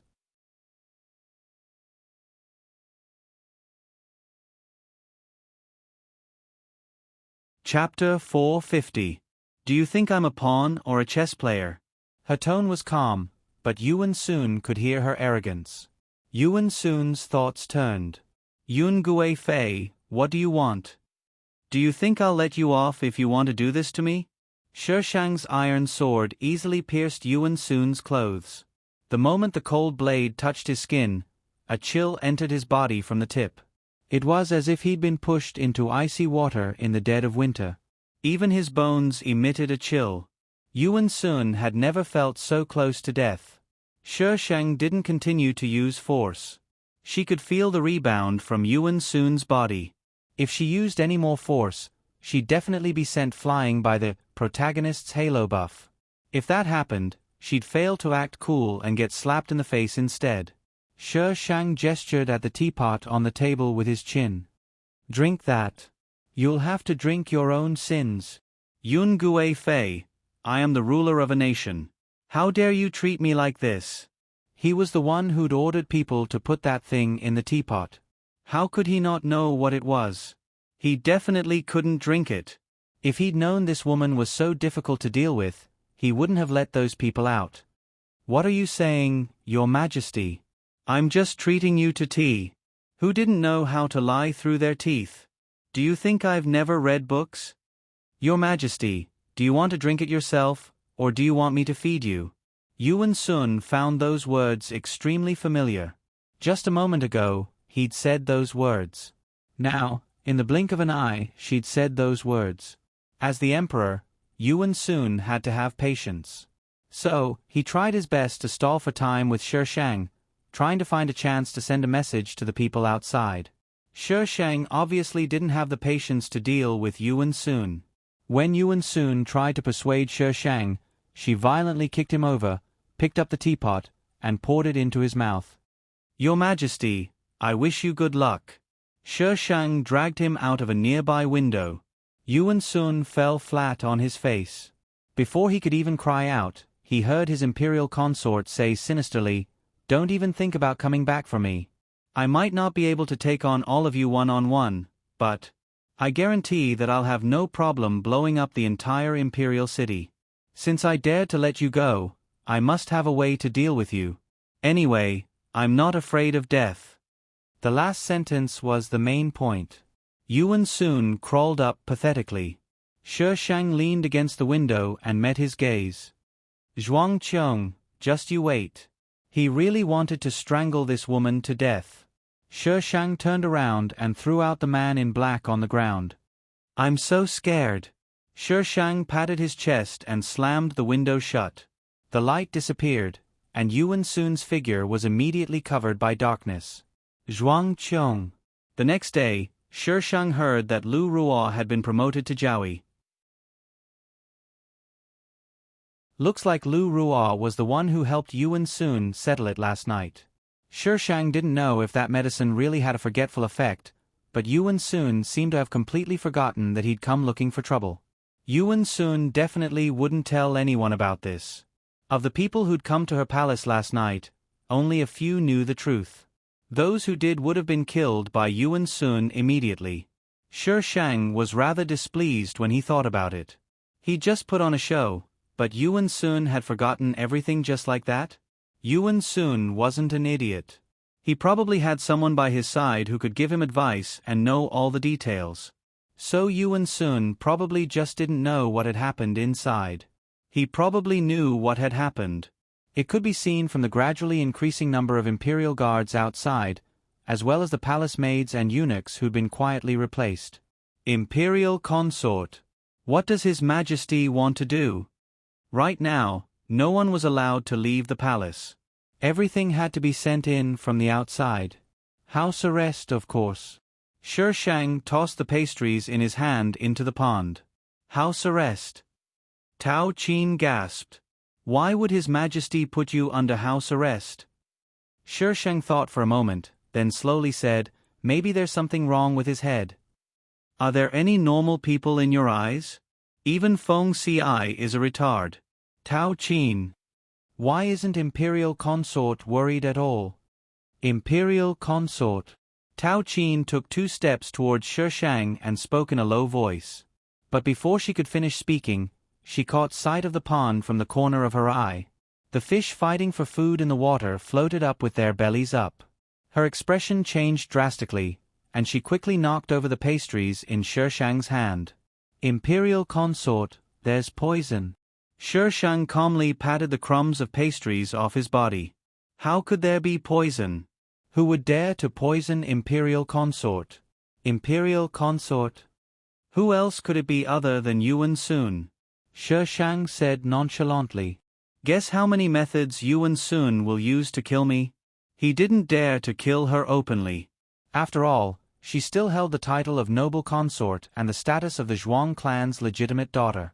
What happened that night was indeed treacherous, but there were no witnesses, right? Yuan Sun's actions couldn't be exposed. How could he dare to use that as an excuse? So he could only act in secret. Imperial Consort. What exactly happened between her Imperial Consort and His Majesty? Why didn't she know anything about it? Are you afraid? Shi Shang shifted into a more comfortable position, then glanced at the pale-faced Tao Qin. If you're afraid, you can leave the palace. Tao Qin suddenly knelt down. Imperial Consort, Tao Qin has followed you since I was young. This life belongs to you. Tao Qin is absolutely not afraid. You're one of my father's people? Aside from Yuan Sun's men, the only people by Yuan Sun's side were Zhuang Fu's men. She didn't have anyone she could trust. Last time, she'd swapped out some of Zhuang Fu's men, but Yuan Sun's men had sneaked in again. Tao Qin lowered her head. No, Lord Zhuang did seek this servant out, but this servant didn't agree. Rise. Tao Qin raised her head slightly, carefully observing him. Shi Shang's expression was very calm. She couldn't tell if he was happy or angry, let alone any other emotions.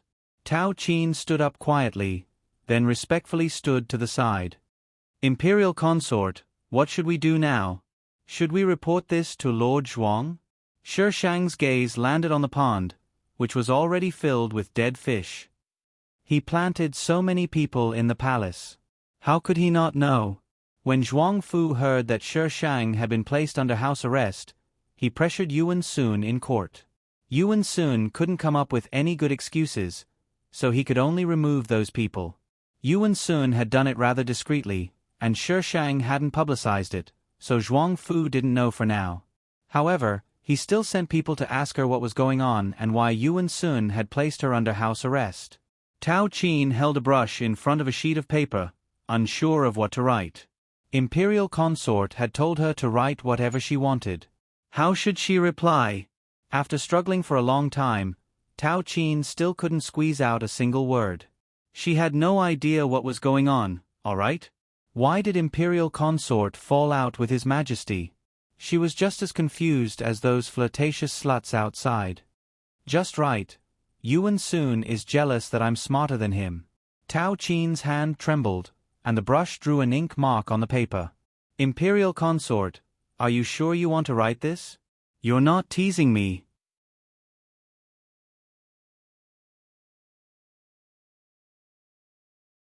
Chapter 451.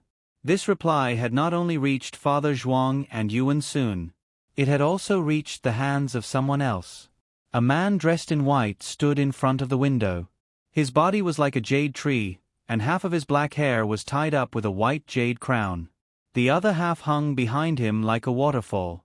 The man put down the paper he had copied down, and there was a hint of amusement in his voice. This Zhuang Qiong is a little interesting. What do you mean by a little interesting? Master, isn't she courting death? The youth beside him scratched his head. Yuan Sun doesn't dare to touch her. The man turned around, and a handsome face appeared in front of them without warning. The corners of his mouth turned up slightly, and there was a faint smile on his face. His peach blossom eyes were filled with tenderness, like a spring breeze blowing across thousands of miles. The first impression he gave was that he was a very gentle man. He was so gentle that one couldn't wait to give everything to him. Even though the youth had watched him for many years, he was still stunned by his master every time. After a while, the youth recovered from his master's beauty. "Master, why is His Majesty so afraid of the Zhuang family?" The man's fingertips brushed across his lips, and he smiled. "I don't know either." The youth. "If you don't know, then why do you look so confident?" Shi Shang's activities were not restricted. Her daily hobbies extended from feeding fish to wandering around the palace every day. There were rumors in the palace that she had fallen out of favor, but her status was still there.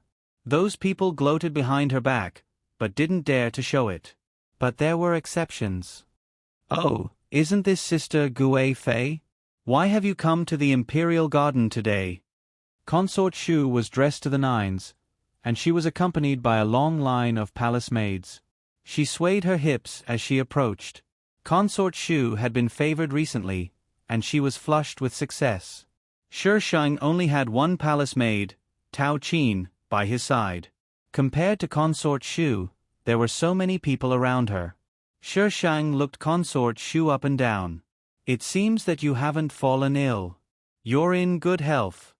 Consort Shu's expression stiffened, and the scene in Snowfall Garden flashed across her mind. "Sister, do you think you're still the noble Consort Yun from back then?" She still dared to mention this. "Indeed not." Shi Shang nodded in agreement. "It seems that sister has learned her place recently. Without His Majesty's favor, this bitch would not be able to be arrogant." Self-awareness. Shi Shang raised his eyebrows. "What's that?" Consort Shu cursed in her heart. Did she still think that she was Consort Yun who was favored by His Majesty? If it weren't for her status as an imperial concubine and the Zhuang family, who in the imperial harem wouldn't step on her? "Elder sister, why don't we go over there and sit?"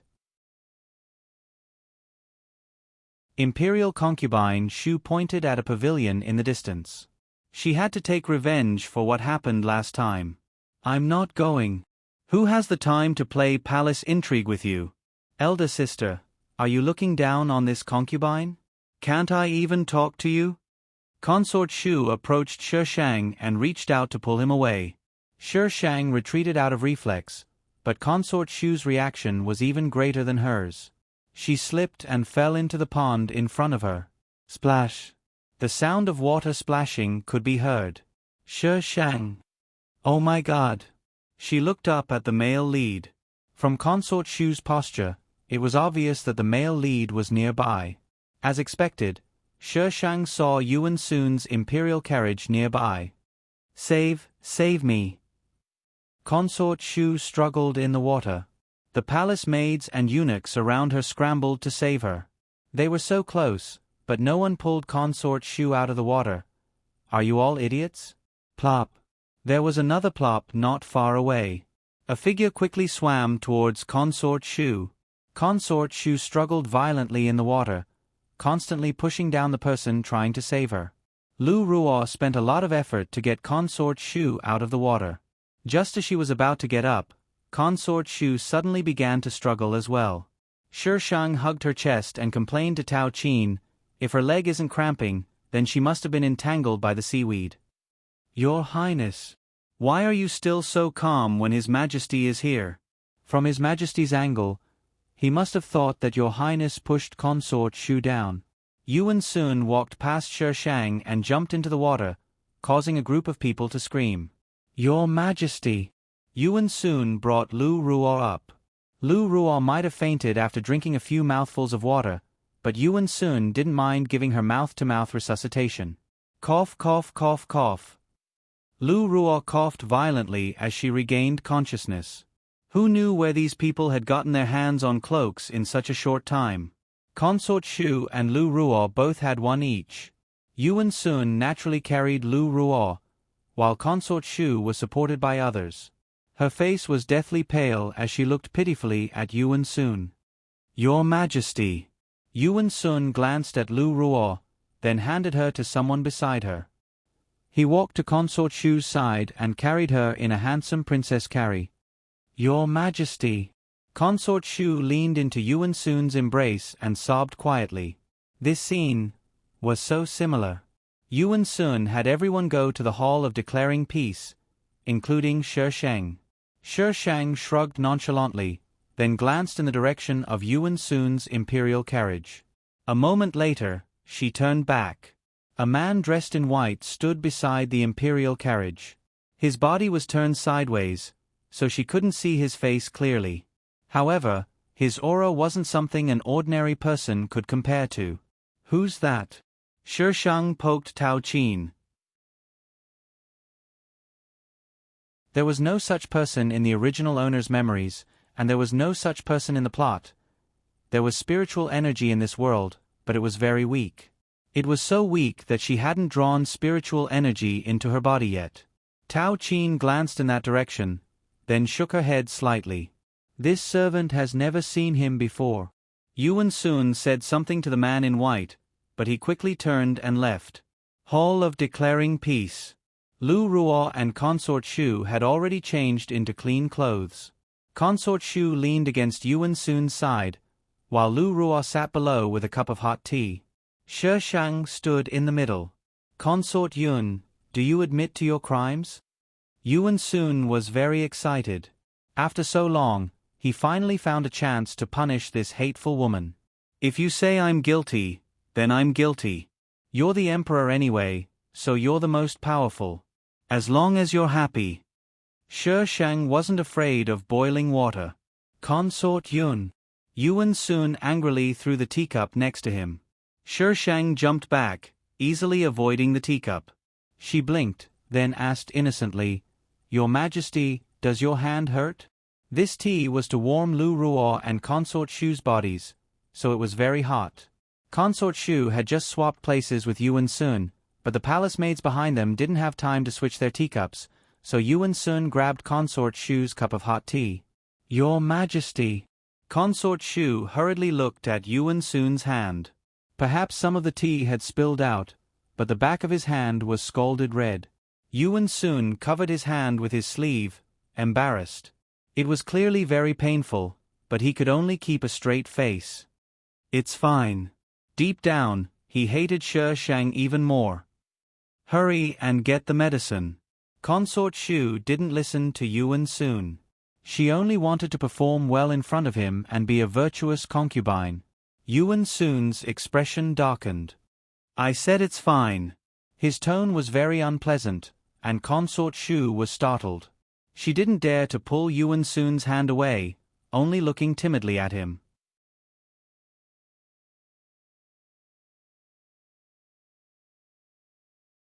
Chapter 452. Noble Consort Yun, are you rebelling?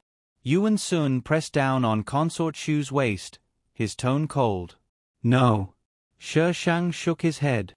"How did your Majesty know that I was rebelling?" "Kneel before Zhen." He hadn't seen her bow since just now. She was infuriating him. Shi Shang narrowed his eyes. "I only kneel to dead people." Yuan Sun, someone come. Drag this rebellious noble consort out and behead her. Behead her. Your Majesty, don't be angry. Anger will harm your health. What happened just now was due to my carelessness. I don't blame sister. Consort Shu comforted Yuan Sun. But the more she comforted him, the angrier he got. "Were you the one who pushed Consort Shu just now?" Yuan Sun asked coldly. "Guess." Zhen guessed. "Guess your ass. You're infuriating Zhen." "Consort Shu, was she the one who pushed you just now?" Consort Shu stammered, "Your Majesty, this." Yuan Sun backed Consort Shu up. "Yes means yes, no means no. Zhen is here. What can she do to you?" "I wanted to invite sister to sit in the pavilion, but sister wasn't willing. She even pushed me. It was my own fault for not being able to stand properly. It has nothing to do with sister." Consort Shu's eyes reddened, her words full of grievance. My consort Shu is amazing. Acting is indeed a compulsory course for women who live in palace intrigue. Yuan Sun patted Consort Shu's back, then turned around with a cold expression. Consort Shu invited you out of goodwill, but you pushed her into the pond. Noble Consort Yun, what are your intentions? Will you only be happy if you cause chaos in Zhen's harem? Shi Shang didn't say anything. There was nothing to say to an idiot. Any explanation was bullshit. You have nothing to say, right? Then you admit that you pushed Consort Shu? Yuan Sun raised his voice. Everyone in the Hall of Declaring Peace was shocked. The palace maids and eunuchs all knelt down. Whatever you say. Yuan Sun pointed at Shi Shang, his chest heaving up and down. Noble Consort Yun's jealousy has become second nature. She is demoted to Zhao. If he were to be banished to the cold palace, who knew how the Zhuang family would kick up a fuss? Yuan Sun could only take things one step at a time. When Yuan Sun wasn't looking, Consort Shu smugly winked at the Shi Shang. Without the status of noble consort, let's see how she can still be arrogant in the palace. Shi Shang's mouth twitched, but no one knew whether he was laughing or mocking him. Get out! Yuan Sun roared angrily as soon as he saw Shi Shang. Shi Shang didn't argue with Yuan Sun.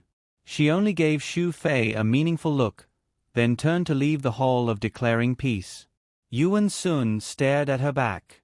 His gaze was deep and serene, like that of a beast of prey. Frightened by Yuan Sun's appearance, Consort Shu hurriedly lowered her head, pretending that she hadn't seen anything. Yuan Sun told Xu Fei to rest well and left with Lu Ruo. Consort Shu was so angry that her heart hurt. She had just defeated a Gue Fei, and now an Zhao Yi came.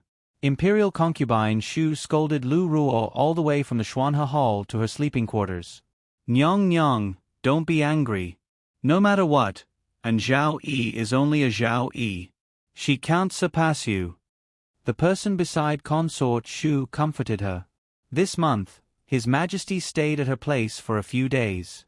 Now that she's a Zhao Yi, who knows when she'll climb up? Consort Shu gripped her handkerchief, her expression ruthless. Nyang Nyang, this Gue Fei Yun. Consort Shu glared coldly, and the palace maid immediately changed her words. Yun Zhao Yi was hard to deal with before because her position was too high.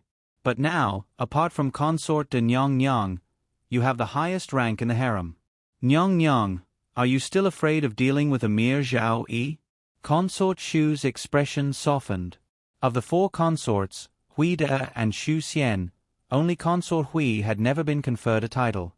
Consort De and Consort Xian had been by Yuan Sun's side since he was still the crown prince. But the most favored one was still her, the latecomer.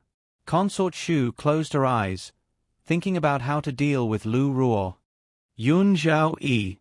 This low call caused Consort Shu's eyes to open abruptly. On the curved bridge, Shi Shang stood with a sword in his hand. The sparkling water of the pool flashed across the mirror-like surface of the iron sword, reflecting waves of cold light. Yun Zhao Yi, what do you want to do? She actually dared to walk around the palace with a sword. Shi Shang approached Consort Shu's group with the sword. These eunuchs and palace maids didn't have any martial arts, so they all retreated. The palace maids carrying the carriage were moving too fast, so Consort Shu had to grab onto the edge to prevent herself from falling. Zhuang Qiong, what do you want to do? You dare to use a weapon in the palace. Protect the emperor, protect the emperor. Consort Shu was so frightened by Shi Shang's menacing aura that her face turned pale. Shi Shang kicked aside the palace maids who were in his way. Under Consort Shu's terrified gaze, he used the iron sword to pierce through the bottom of the carriage. Ah! When the imperial guards arrived, they saw Consort Shu falling into the pool along with the carriage. Shi Shang stood in the middle of the bridge, watching Consort Shu flop around in the water. Didn't you say that I pushed you into the water? I fulfilled your wish. Does it feel good? Do you think I'm so easy to bully? When the imperial guards arrived, the first thing they did was to rescue Consort Shu. But Shi Shang stood in their way, so they didn't dare to go over. They could only go down from the side to rescue Consort Shu. By the time they were done, the main culprit was long gone. Hearing that Consort Shu fell seriously ill after returning, Yuan Sun flew into a rage and demoted Shi Shang from Jiaoyi to Jeyu. He was definitely the first person in history to achieve this feat by being demoted several times in a day. Your Majesty, other than the change in her temperament, there's nothing strange about Yun Jieyu. Yuan Sun looked at the shadow guard kneeling on the ground. Her habits, food, and clothes haven't changed at all? Her food and clothes haven't changed, but her habits have. Yun Jieyu hasn't been moving much recently. I heard that she's been sleeping most of the time. The shadow guard paused, then gathered his courage and asked, Your Majesty suspects that Yun Jieyu has been switched? She's been very strange recently. Zhuang Qiong used to be arrogant, but she knew her limits. Now, forgive this subordinate's boldness. Speak. The shadow guard organized his words. The palace is heavily guarded. It's easier said than done to switch someone. Moreover, if Yun Jieyu really has been switched, she should imitate the original Yun Jieyu, regardless of the reason. But now that Yun Jieyu is making such a big fuss, won't it arouse suspicion? Women are fickle. It's not like there aren't any examples of temperament changes. Under what circumstances would a person's temperament change? Yuan Sun frowned. That woman even dared to point a sword at him. Was that a temperament change? That was practically crazy. Usually, it's because she's been provoked. Provoked? Yuan Sun thought back. It seemed that the woman's temperament had changed during the Cold War with him. Could it be that their quarrel had provoked her? Yuan Sun muttered to himself for a moment. No matter what, keep a close eye on her. Regardless of whether she was provoked or really switched, there was only one outcome for her. Yes. Asterisk little fairy. As expected, I'm not suited to writing about palace intrigue.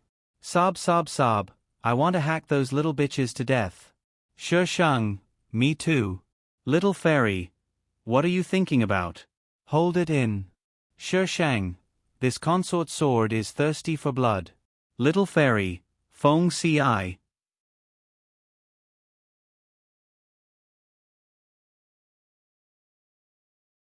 Chapter 453. Side Mission. Substitute one person for another. Shi Shang was startled by System's sudden voice, causing her to sit up on the bed. It was dark all around. Shi Shang held his forehead. What's wrong with it? Giving out missions in the middle of the night. I don't accept missions, thank you. Shi Shang tilted her head back and laid back on the bed. Accepted by default. Shi Shang, accept by default my ass. System, come out if you dare. Let's see if I will chop you into scrap metal. Only an idiot would get out. If you don't do this side mission, the system will deduct all your life points. That means you won't be able to enter the mission world and meet Feng Ci again. Wow. You've learned how to threaten me? Laozi knew that the rules were made up by you. The system didn't say anything. As long as the host is happy, don't provoke her. Shi Shang took a few deep breaths before she managed to suppress her anger. What does it mean to substitute one person for another? Keywords: Jade Pavilion, Weiyang Palace. Shi Shang, you came up with a new game? Can you be a little more focused? Don't just randomly add settings. If you do, you'll easily get a bad review. The system followed the principle of, I can't hear you, so I can't understand you, and manually blocked Shi Shang. Shi Shang sat up in bed. Is there a place called Weiyang Palace in the palace? I don't think so. Jade Pavilion. What the hell is that? A place to collect jade? A place to collect jade in Weiyang Palace? That little bitch system really needs to be taught a lesson. Shi Shang sat in bed until dawn. When Tao Qin came in to serve him, she was startled by Shi Shang's messy hair. Master, what are you doing? Ever since Shi Shang was demoted to Jeyu, Tao Qin called him master. Shi Shang held his chin and asked weakly, Do you know about Weiyang Palace and Jade Pavilion? I've never heard of Weiyang Palace. Tao Qin thought for a moment. I've heard of Jade Pavilion. It's the palace's library. Master, why are you suddenly asking about it? Tao Qin was confused. Why did Master ask such a question so early in the morning? Jade Pavilion equals library? There are beautiful women in books. F*ck. Which god named it? Everyone's first reaction upon hearing that the Jade Pavilion was related to jade. Who the hell knew that it was related to books? The Jade Pavilion was inside Lin, an academy. This academy was located in the Imperial Palace. It was where the princes, princesses, and other children related to the imperial family studied. Because there were many people coming in and out of the academy, it was closer to the periphery of the imperial palace. The concubines in the imperial harem could not come here casually. It took Shi Shang a lot of effort to sneak here from the harem. Master, what are we doing here? Tao Qin looked left and right, afraid that someone would see her.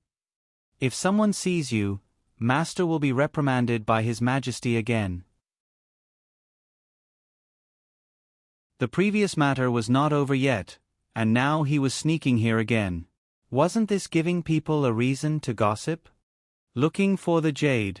Shi Shang looked at the gate of the academy in the distance and answered casually. Looking for jade? What jade was he looking for? What kind of jade could the academy have? Tao Qin was dumbfounded. Shi Shang looked around and avoided a group of imperial guards. He went to the back of the academy. Master, what are you doing? Tao Qin tugged at Shi Shang nervously. Shi Shang rolled up his sleeves. Crawl in. Didn't you say that we can't come here? Are you crazy? Tao Qin tugged at Shi Shang anxiously. There are all the children of the imperial family inside. How can you enter from here? Then I'll enter from the main gate. Tao Qin, you can't enter. There are teachers inside, and they are all men. Without His Majesty's permission, how could her master explain himself if he went in? Master, we can't go in. Tao Qin shook her head vigorously. Fine, if you don't go in, I'll go in. Tao Qin almost spat out. In the end, Tao Qin accepted her fate and said, Master, what are you looking for? I'll go in and help you find it. You can wait for me outside. I don't know what to look for. Tao Qin. Master, are you kidding me? If you don't know what to look for, why are you going in? That's enough. Stop talking nonsense. Shi Shang forcefully pulled his hand back, retreated, and sprinted. Tao Qin watched helplessly as her master nimbly climbed up the wall of the courtyard. The wall of the academy wasn't too high, so it wasn't difficult for Shi Shang to climb up. Are you coming up? Shi Shang sat on the wall and lowered his head to ask Tao Qin. Tao Qin looked around guiltily, then nodded resolutely. What if her master caused trouble again if she didn't follow him? Shi Shang bent down and stretched out his hand. Tao Qin thought that it would be difficult to climb up, but who knew that her master would easily pull her up? Shi Shang jumped into the wall. Jumped down. Tao Qin looked down and felt dizzy. Why did it feel so much higher inside than outside? Tao Qin turned back to look outside. It was indeed much higher inside. Master, my legs are weak. She didn't dare to jump so high. Jump down and I'll catch you. Shi Shang opened his arms. Tao Qin was still a little afraid. Just as she was hesitating, she heard orderly footsteps nearby. She instantly became nervous. Closing her eyes, she gritted her teeth and jumped down. Tao Qin wasn't heavy, but Shi Shang forgot that her body was still weak. He caught her, but both of them fell to the ground. Master, are you okay? Tao Qin hurriedly got up from Shi Shang and went to help Shi Shang. Shi Shang twisted his waist. I'm fine. Let's go. It was probably class time, so there was no one in the academy. Shi Shang and Tao Qin moved inside the building next to them. Just after they left, two figures came out from the tree behind where they had been standing. Master, why is Yun Gui Fei? No, why is Yun Jieyu here? She even climbed the wall. The man smiled, his eyes gentle. Let's follow her and see. Thinking of the scene just now, he wanted to laugh. The man followed Sher Shang from afar, watching her avoid the people in the academy and arrive at the Jade Pavilion. She sneakily climbed in from the back, which made the man even more curious. Master, she climbed in through the window. Was she still a concubine in the harem? She climbed the wall just now. The man reminded the youth. The youth's face changed strangely. Wait for me outside. The man left the youth outside the Jade Pavilion and went in from the front door. The servant guarding the door saw him and bowed slightly. His attitude wasn't very respectful, but he didn't make things difficult for him. Master Ming. The man chuckled and lowered his voice as much as possible. I want to stay inside for a while. Can I not be disturbed? Yes. This Master Ming often came here, so the servant didn't suspect anything. He directly left the Jade Pavilion and closed the door. The Jade Pavilion was well lit. Rows of bookshelves were arranged neatly. The man followed the bookshelves, looking for rows of books. However, he didn't see anyone. The man looked at the stairs next to him. He went up the stairs. There were only 2 floors in the Jade Pavilion. The books here were only for the royal family to read. It wasn't the real place where the royal family collected books.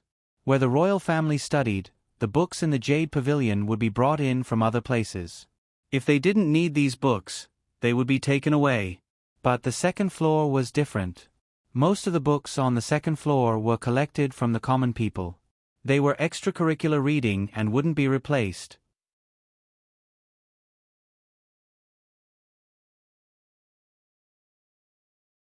Chapter 454. Master, what are you looking for? Tao Qin watched as Sher Shang rummaged through the bookshelves like a bandit. Sher Shang didn't know what he was looking for. She was just looking around to see if she could find anything useful. The drawing wasn't ugly. Master. Tao Qin blushed and covered her face with her hands. Why is there such a thing here? This was an academy. Why would there be such indecent things? Master, you're still so calm. Sher Shang shook the book and put it in Tao Qin's hands. Take it back. This. Why would she bring this book back? Sher Shang found many books that were not suitable for children. She wondered who had sneaked in. Sher Shang took out all the books that looked good and gave them to Tao Qin. Master, let's go. Tao Qin's voice trembled. It was probably the first time she had done something like this. Sher Shang stuck out his butt and flipped through the books. He finished 1 book in a few seconds. She couldn't understand. She couldn't understand. Who the hell wrote this? It was like a dog crawling. Sher Shang threw the book away and leaned against the bookshelves. There were so many books here. How long would it take her to find all of them? And where was the Weiyang Palace? Is there really no Weiyang Palace in the palace? Sher Shang suddenly asked. Tao Qin shook her head. There really isn't. Master, maybe there used to be, but it changed its name. She had never heard of the Weiyang Palace since she entered the palace. Why was Master suddenly asking about it? Sher Shang scratched his head and leaned against the bookshelves, thinking. Sher Shang's eyes suddenly changed. He put his index finger to his lips and motioned for Tao Qin to keep quiet. Tao Qin's hair stood on end. Someone came and saw that the master was here. Oh no, oh no. Master, where are you going? Sher Shang motioned for her to keep quiet. He quickly walked around the bookshelves and disappeared from Tao Qin's sight. It was quiet for a long time. Just as she was getting anxious, she suddenly heard a crackling sound. She ran in the direction of the sound. After passing by several bookshelves, Tao Qin saw a figure and was immediately petrified. Sher Shang was pressed against a row of bookshelves by a man. One of the man's hands was holding onto Sher Shang's wrist, making her unable to move her sword. The sound just now should have been made when the iron sword knocked the books off the bookshelf. Their posture was so ambiguous that Tao Qin couldn't bear to look at it. However, the truth was that Sher Shang had a dagger in his hand at a place where Tao Qin couldn't see. He was pressing it against the man's abdomen. Let go, Sher Shang said calmly.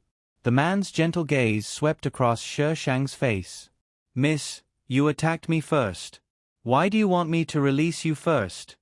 If you weren't sneaky, would I attack you? This man's strength was actually not bad. Flips table. This weak chicken body.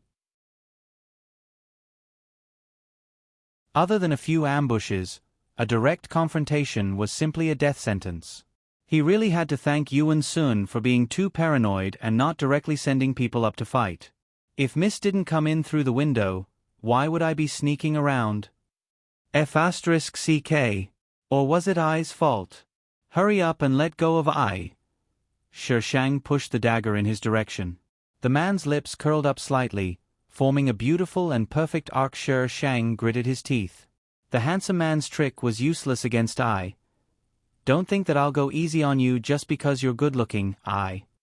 Hiss. The man suddenly let go of Shi Shang. She really dared to attack. Shi Shang used quite a bit of strength. The dagger had already sunk a few centimeters into the man's body. It must have opened up quite a large wound. Bright red blood soaked his white clothes, like red plum blossoms dotting the white snow. It was especially eye-catching. Why are you following I? Shi Shang could move now. He immediately pointed his iron sword at the man. This man seemed to be the one beside Yuan Sun's imperial carriage that day. He was so good-looking. There wasn't such a person in the plot, nor in the original owner's memories. Could it be that he was the villain boss? With the experience from the previous world, Shi Shang was now very suspicious. The man pressed his hand against his abdomen and exhaled slightly. Miss, do you need to point such a dangerous weapon at me? Cut the crap. F***ck. The man grabbed Shi Shang's wrist again. He spun her around and imprisoned her in a corner. He quickly grabbed her other hand, pulled it over her head, and pressed it against the top of her head. Wasn't it I's patent to launch a surprise attack? This was a plagiarist. Shi Shang's mind was full of thoughts. His patent had been stolen, and she was being pressed against the ground. He wanted to chop someone up. Tao Qin was scared out of her wits. She couldn't help at all. The man panted, his hot breath sweeping across Shi Shang's cheek. Miss, you can't be so violent. You're not likable. I don't need you to like me. It's none of your business. Shi Shang glared at him. Why the hell are you pressing against I? Are you trying to molest me? This man looked very gentle. His eyes were like pools of spring water. One look at them could make people drown in them. But Shi Shang saw the murderous intent hidden in those pools of spring water. This man was very dangerous. His danger level was comparable to Chu Tang's. Of all the people she had met, only Chu Tang gave her such a feeling. If you don't mind, I'm willing. The man breathed softly in her ear. Willing your head. I don't want to be with such a dangerous person. Not at all. Shi Shang wanted to kick the man, but the man seemed to be waiting for her. He pressed her down with his long legs. With this action, the two of them got even closer. The thick smell of blood swirled around Shi Shang's nose. What are you trying to do? Shi Shang took a deep breath. He wanted to coax the man to let go of him, and then chop him to death. Even if he was Feng Ci, he would chop him up. She didn't want to be with someone who was too smart. If her IQ was suppressed for too long, she would easily become retarded. I don't have any ill intentions. You're already like this, and you don't have any ill intentions? Does that mean you don't have any ill intentions until you stab me to death? Shi Shang was furious. System, come out. I want to talk to you about the several gigabytes worth of action movies you have in your corner. Host, what are you talking about? I don't understand. The signal isn't good. I'll try shutting down and rebooting. You're so beautiful. How could I bear to let you die? You can't bear to let I die? What are you trying to do? The man suddenly leaned in close to Shi Shang. His slightly cold lips brushed past her cheek. His amused voice rang out next to Shi Shang's ear. Ming Jin, remember my name. I don't care about tomorrow. Under Shi Shang's murderous gaze, Ming Jin let go of her and quickly moved downstairs. Shi Shang raised his hand and threw the iron sword. Ming Jin nimbly dodged the iron sword. His slender fingers grabbed the air and actually caught the iron sword. He caught it. F***CK. What kind of evil martial arts does this man practice? He actually dared to catch a sword with his bare hands. He caught an iron sword with his bare hands. You've given me a good sword. I'll take good care of it. Ming Jin quickly went downstairs with the sword and disappeared among the rows of bookshelves. Shi Shang, I's sword.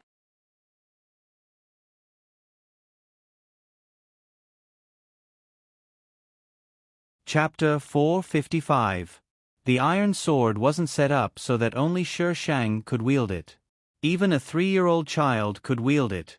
But in Shi Shang's mind, the people who could wield it there were too many to count. Of course, it was useless to wield it. Other than Shi Shang, the others could only chop carrots and peel potatoes. They couldn't wield any of its power. To a normal person, it was just a lousy iron sword. Iron sword. You're the lousy iron sword. Shi Shang didn't immediately take back the iron sword. How dare you take I's sword? Then I'll serve that ancestor well. Ming Jin walked out with the iron sword. The youth immediately went up to him and looked at the sword curiously. Master, this sword. Where did it come from? You'll be caught if you carry a sword in the palace. Ming Jin covered the iron sword with his jacket and walked out very naturally. Shi Shang was in a bad mood. He didn't linger in the Jade Pavilion and climbed out of the academy with a confused Tao Qin. They just climbed down the wall when they heard footsteps behind them.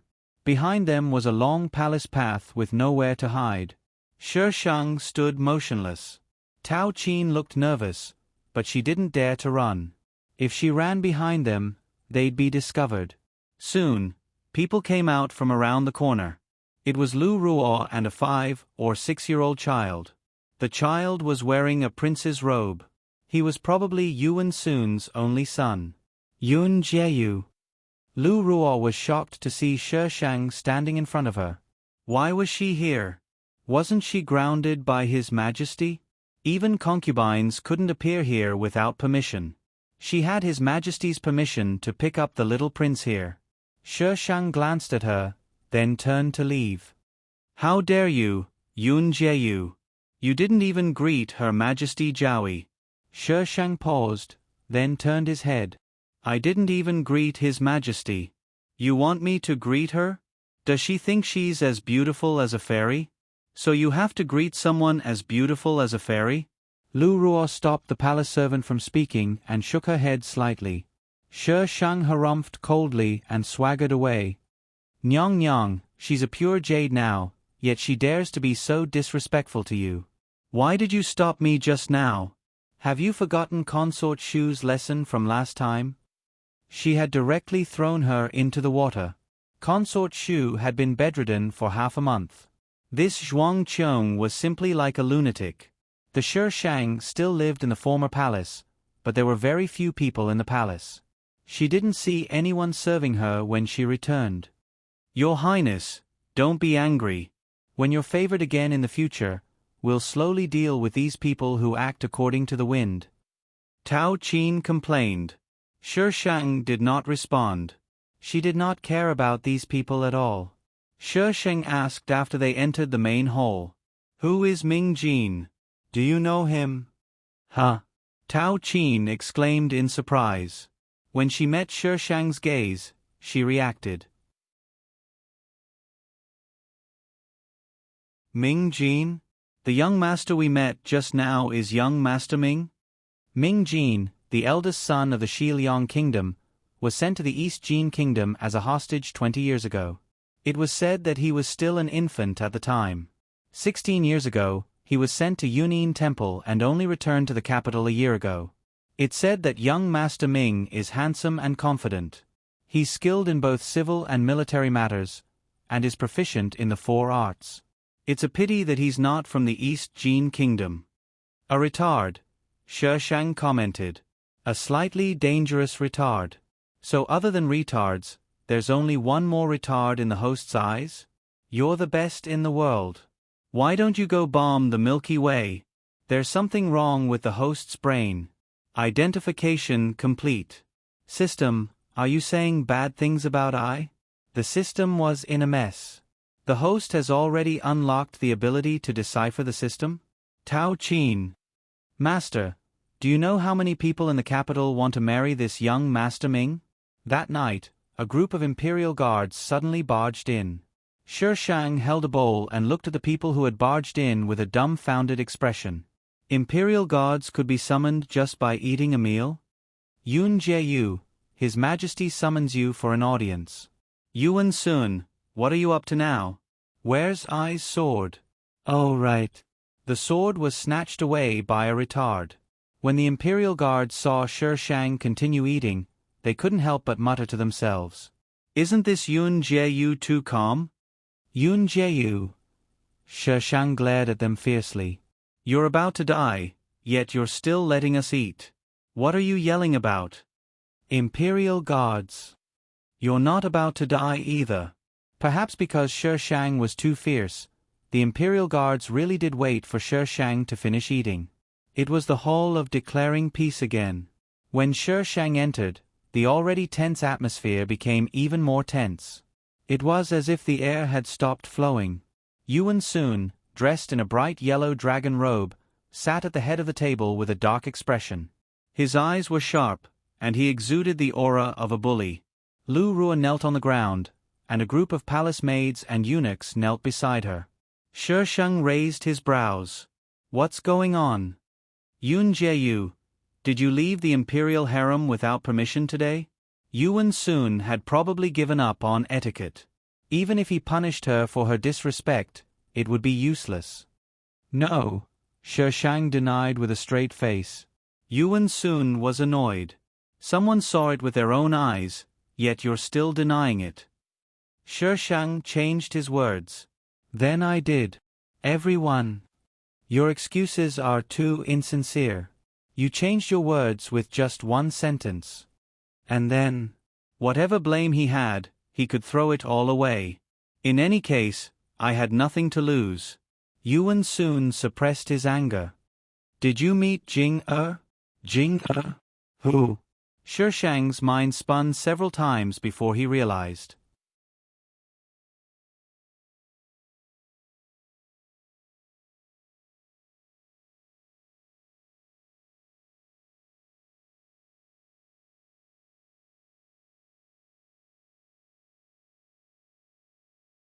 Chapter 456.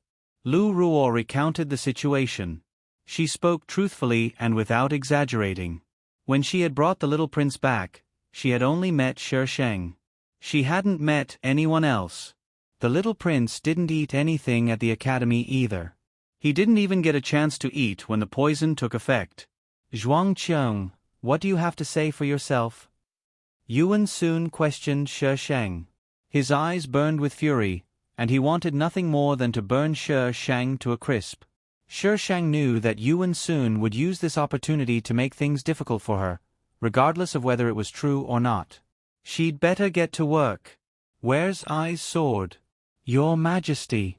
Someone hurried in and knelt before Yuan Sun, raising his head with both hands. We found these things in Yun Jieyu's residence. The man was holding 2 porcelain bottles with a note stuck on them. You're so well prepared. Shi Shang reacted faster than Yuan Sun. Did I kill your entire family? But it was unclear who he was talking to. Zhuangqiang, what nonsense are you spouting? Yuan Sun angrily threw the items at Shi Shang. Take a look for yourself. What else do you have to say now? These were all found in your bedroom, yet you're still saying you didn't poison Jing-er. Lu Ruo sighed in relief. Now she was cleared of suspicion. Surviving in the harem was really tiring. All right, then may I ask your Majesty, why would I poison the little prince and then put the poison in my own palace? Do I look like an idiot? Who knows why you poisoned the little prince? As for the poison, perhaps you didn't have time to get rid of it, Consort Shu chimed in. Shi Shang sneered. It's such a small bottle. I could have just thrown it anywhere. You're saying I didn't have time to get rid of it? Please be more careful when you're framing others. What do you mean? Are you saying I'm framing you? Consort Shu suddenly became agitated. Shi Shang curled his lips into a half-smile. I'm not talking about you. Why are you so agitated? A clear conscience is not afraid of ghosts knocking at the door. Your Majesty, look at her. She still refuses to repent after doing such a thing. I didn't do it. Why should I repent? But Concubine Shu, I'm afraid you should repent. Shi Shang continued to provoke Concubine Shu. This imperial Concubine Shu's reaction was so extreme that it was obvious that something was amiss. Consort Shu was furious. Yun Jieyu, don't make slanderous accusations. Shi Shang shrugged and smiled sinisterly. Yuan Sun looked at Xu Fei with a deep gaze. Consort Shu's heart skipped a beat. What did His Majesty mean by this? Just as the atmosphere was in a deadlock, Eunuch De came in from outside and whispered something into Yuan Sun's ear. Your Majesty, young Master Ming requests an audience. What is he doing here? Young Master Ming said that he has a clue, Eunuch De replied respectfully. Yuan Sun frowned and pondered for a moment. Announce it.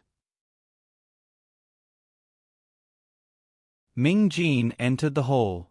The moment he appeared, the group of palace maids and concubines lowered their heads in embarrassment. Ming Jin had changed into a new set of clothes. Although they were also white, the style was different.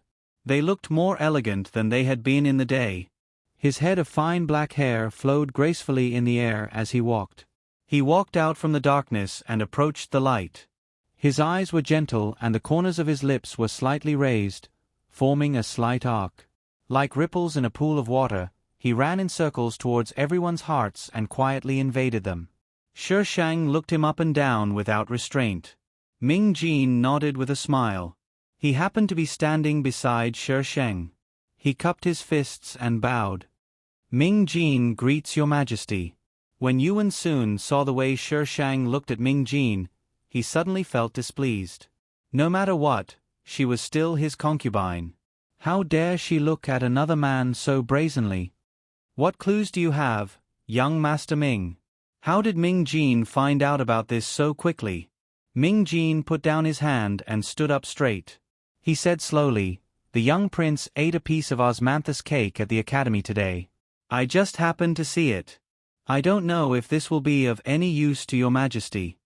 Yuan Sun's expression changed slightly. Does young Master Ming know who it is? The young prince was very important to Yuan Sun, so Yuan Sun would never allow anyone to harm the young prince. I was fortunate enough to meet her once. I just happened to remember her. Ming Jin smiled. His every movement seemed to be filled with gentleness. Shi Shang was impressed that he could bring the word gentleness to such a level. Most of the supporting male leads in novels were the gentle type. However, their gentleness was completely different from Ming Jin's. The supporting male lead's gentleness was refined and courteous, but in reality, it carried a sense of alienation. However, Ming Jin's gentleness carried a domineering aggressiveness. He could make you completely unable to feel that alienation, and you would want nothing more than to immerse yourself in his world of gentleness. How could there be such an unscientific person in this world? It was simply insane. Shi Shang silently shifted to the side. Sensing her movement, Ming Jin tilted his head and smiled at her. Smile, smile, smile your uncle. Please speak. Young Master Ming. Yuan Sun was displeased that his concubine was exchanging flirtatious glances with another man. However, the young prince's matter was more important right now. Ming Jin's gaze landed on Lu Ruo. Amidst Lu Ruo's nervousness, he slowly shifted his gaze away. He looked at almost everyone before finally settling on Xu Fei. Your Highness Xu Fei, where is your palace maid, Xiaohe? His voice carried traces of laughter. It was very pleasant to the ears. However, his words caused Xu Fei's entire body to tremble, but only for a moment. Xiaohe isn't feeling well. This consort had her rest. If it's not serious, could your Highness Xu Fei summon Xiao He over? After all, this concerns the young prince. Xu Fei raised her head to look at Ming Jin. She couldn't see any hostility on his face, only gentleness. Xu Fei. Yuan Sun's gaze was like a torch. Xu Fei felt a wave of pressure and coldness from Yuan Sun's body. Her back abruptly broke out in cold sweat. She gripped her handkerchief tightly. Summon Xiao He. Xu Fei secretly sent a look to the person who went to pass on the message. Zhao Yan, you may rise, Yuan Sun said.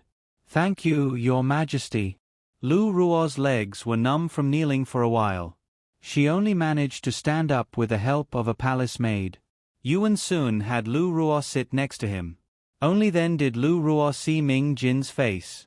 Everyone loved beauty, not to mention Lu Ruo, who came from an era of openness, so she couldn't help but take a second look. She'd been frightened just now. Now was the perfect time to look at a beauty to calm her nerves. However, Yuan Sun snorted heavily. All of his concubines were staring at a man. Did they even have any respect for him, the emperor? Lu Ruo pursed her lips. Wasn't it just a look? Why was the emperor so petty? What kind of man hadn't she seen in her time? The wait was very long. Everyone present had their own little plans. The ones with the simplest thoughts were probably the female lead and Shi Sheng. The female lead felt that she had been cleared of suspicion. The heavy stone that had been weighing her down had been removed, and she felt relaxed. However, Shi Sheng was thinking that if she threw a small ball and blew up this place, and the male and female leads were really wiped out, would she be struck to death by Heavenly Tao? That little bitch Heavenly Tao was as cheap as that little bitch system. If they weren't together, they would be letting down the people and the party.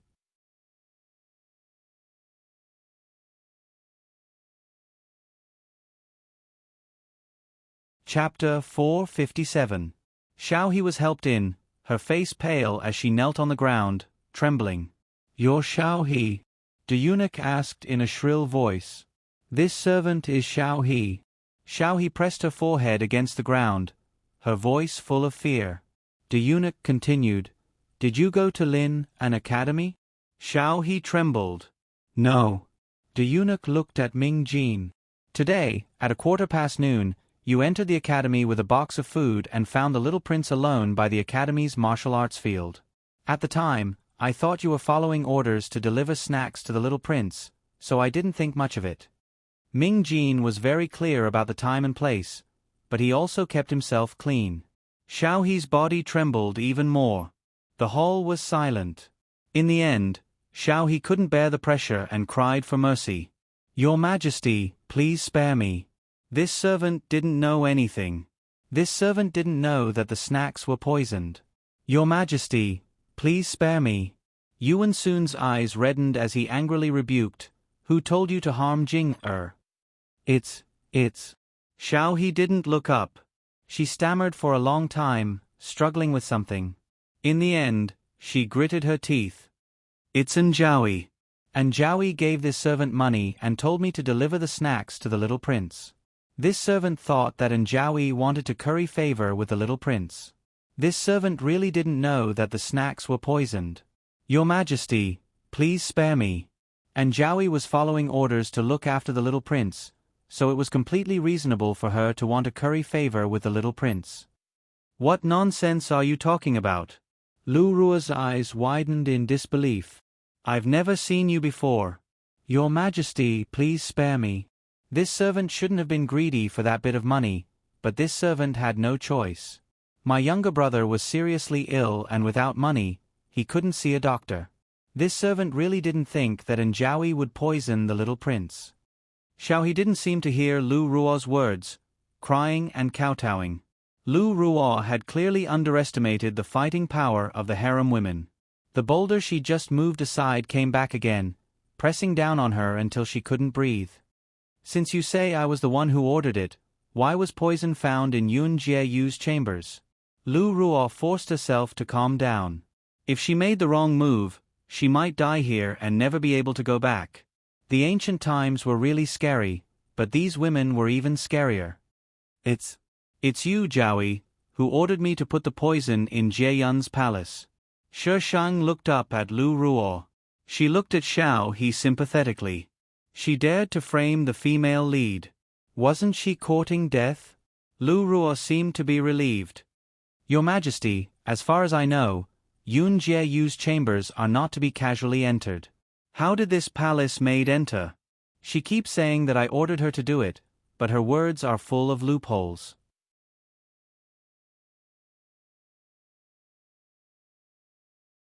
Your Majesty, please investigate thoroughly. Ever since Shi Shang had done those treacherous things, there had been people guarding outside her bedroom. Every entry and exit had to be strictly checked. It was easier said than done to bring the poison in. No. Why did the fire come back? Yuan Sun's face darkened. I'll give you one more chance. If you dare to spout nonsense again, your entire family will be executed. Hearing that her entire family would be executed, Xiao He's body stiffened. She subconsciously glanced in the direction of concubine Shu. Imperial concubine Shu pretended not to see anything. However, the palace maid beside consort Shu glared at her with a warning look. Xiao He clenched her teeth. This servant is speaking the truth. Eunuch De's sharp reprimand had no effect. Under Yuan Sun's signal, he began the torture. Xiao He's blood-curdling screams echoed throughout the hall. Those who were more timid didn't dare to look. Xiao He probably couldn't take it anymore. She cried and begged for mercy. Your Majesty, please spare me. This servant will speak. This servant will speak. Eunuch De raised his hand, and the torturers immediately retreated to the side. Shi Shang had a bad feeling. He felt that he was the one who was going to be tricked. Xiao He endured the pain and recited her words as if she was reciting a book. It was Yun Jie Yu. She ordered this servant to deliver snacks to the young prince. If something happened, this servant was to blame it on Anjiawi. This servant's younger brother works in the Zhuang estate. Yun Jie Yu used my brother to threaten us. If your Majesty doesn't believe me, you can investigate. This servant is absolutely not speaking nonsense this time. Shi Shang face-bombed and sighed. A woman's stage was always much more complicated than a man's. And much more exciting. Ming Jin's gentle gaze landed on Shi Shang. Shi Shang took advantage of the facepalm to glare fiercely at Ming Jin. My sword. If Miss wants it, you can come and get it. You're welcome at any time. Just you wait for Mississippi. Wait for Mississippi. The two of them communicated silently with their eyes. It was as if the framing in front of them had nothing to do with them. Xiao He really did have a younger brother, and this younger brother did indeed work in the Zhuang estate. Xiao He's testimony also proved that Shi Shang was the one who put the poison there himself. If something happened, the poison would be too obvious. It would be easy to suspect that it was a framing. After all, no one would be so stupid as to put poison in their own bedchambers. Yun Jie Yu, what else do you have to say? Yuan Sun probably wanted nothing more than to drag Shi Shang out and behead him. Shi Shang took 2 steps toward Xiao He and bowed slightly. You said I threatened you? Xiao He didn't dare to meet Shi Shang's eyes, and she nodded randomly. Shi Shang looked at his hands, then suddenly reached out and grabbed Xiao He's neck. Yun Jie Yu, how dare you? De Gonggong immediately shrieked. Are you trying to silence me in front of so many people? Shi Shang took out a sword and pointed the blade at Yuan Sun. Your Majesty, did you forget what I said? Yes, you forgot. Then I'll say it again.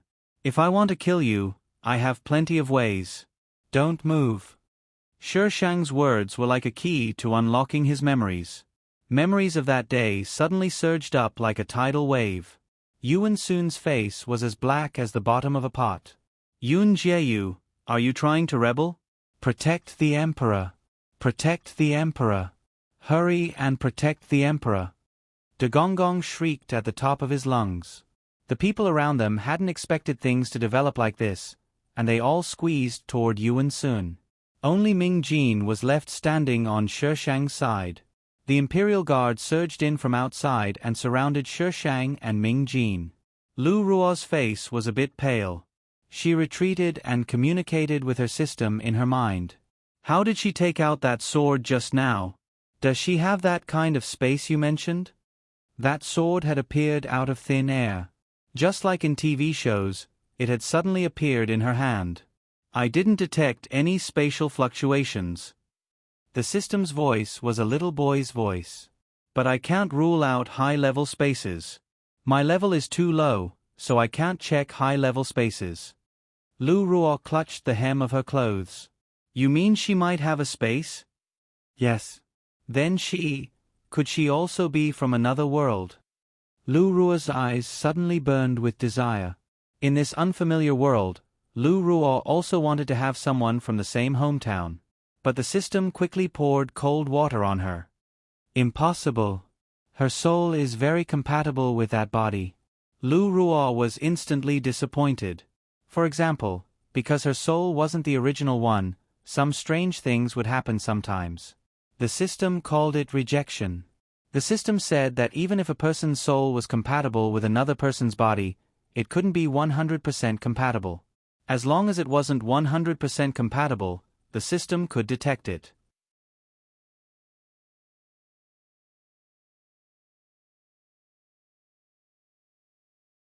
Chapter 458.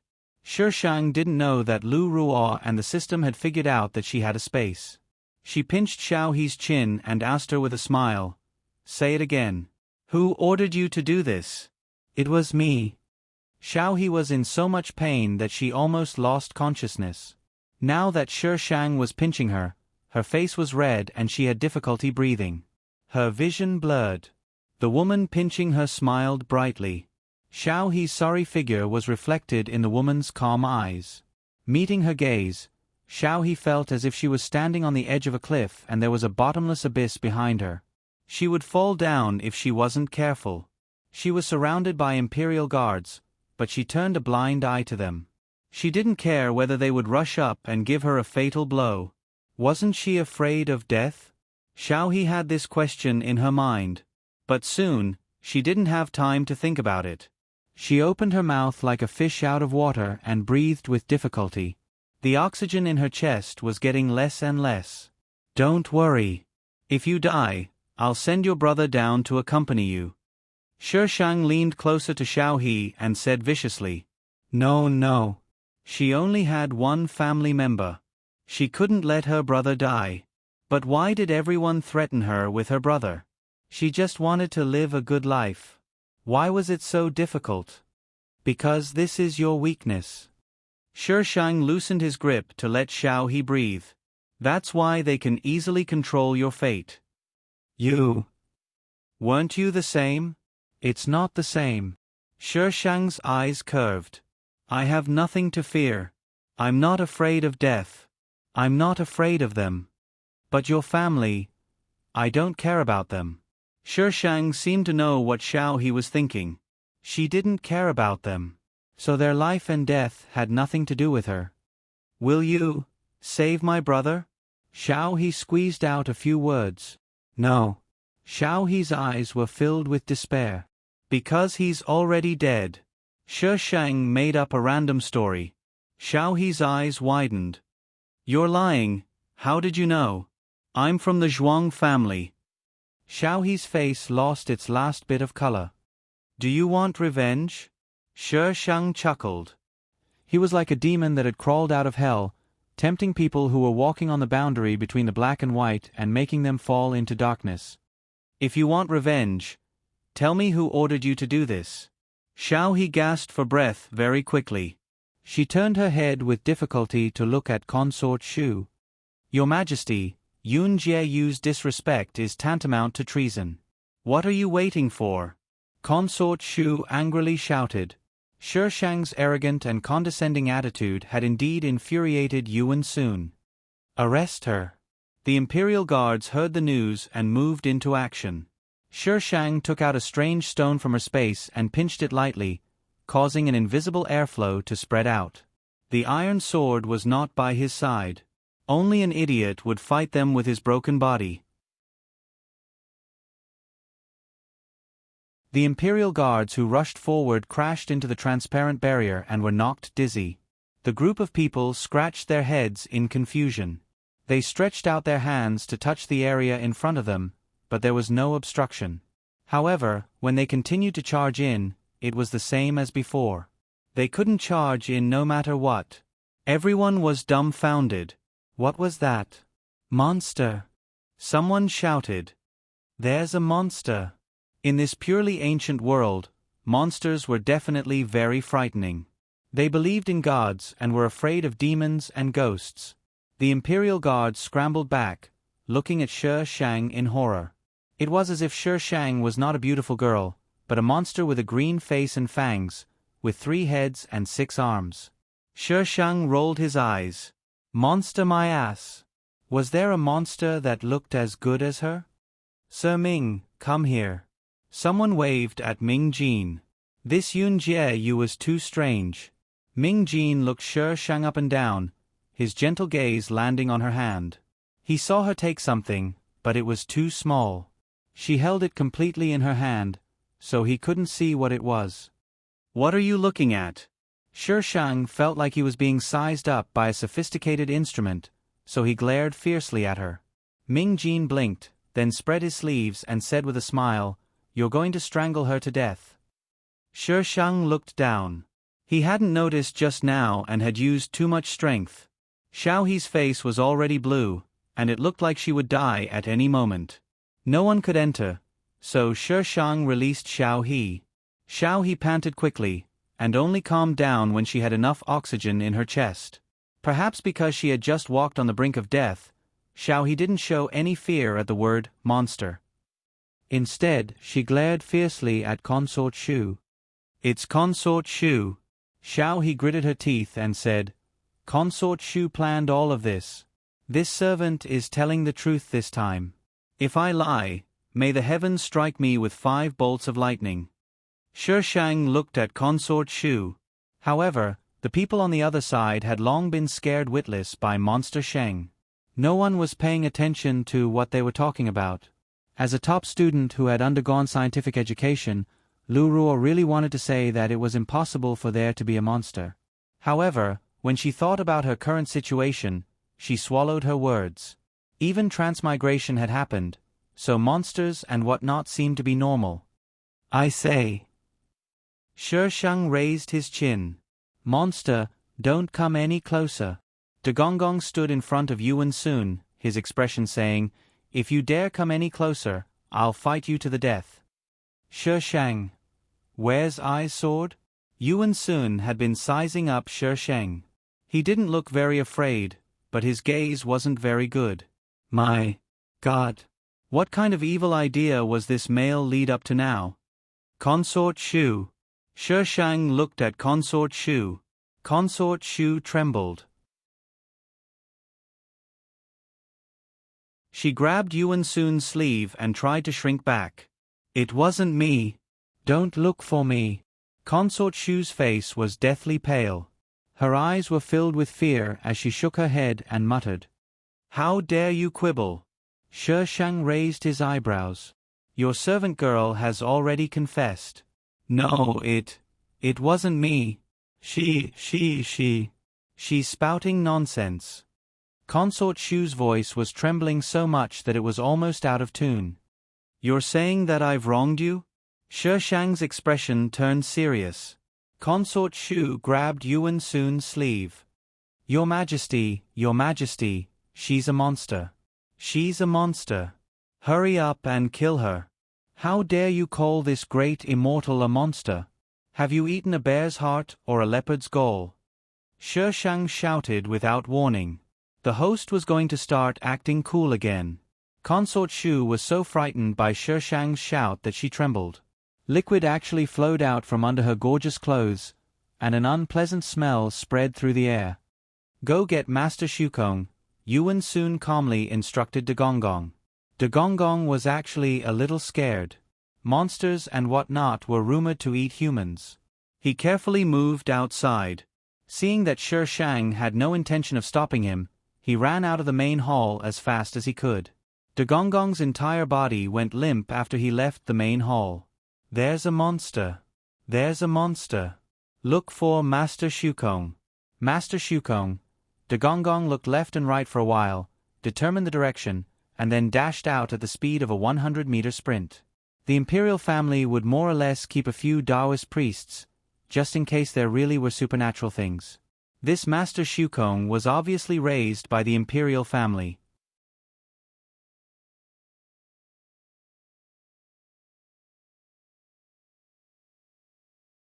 Chapter 459. Master Su Kong was very thin and looked to be in his 30s. He was dragged into the air by Eunuch De.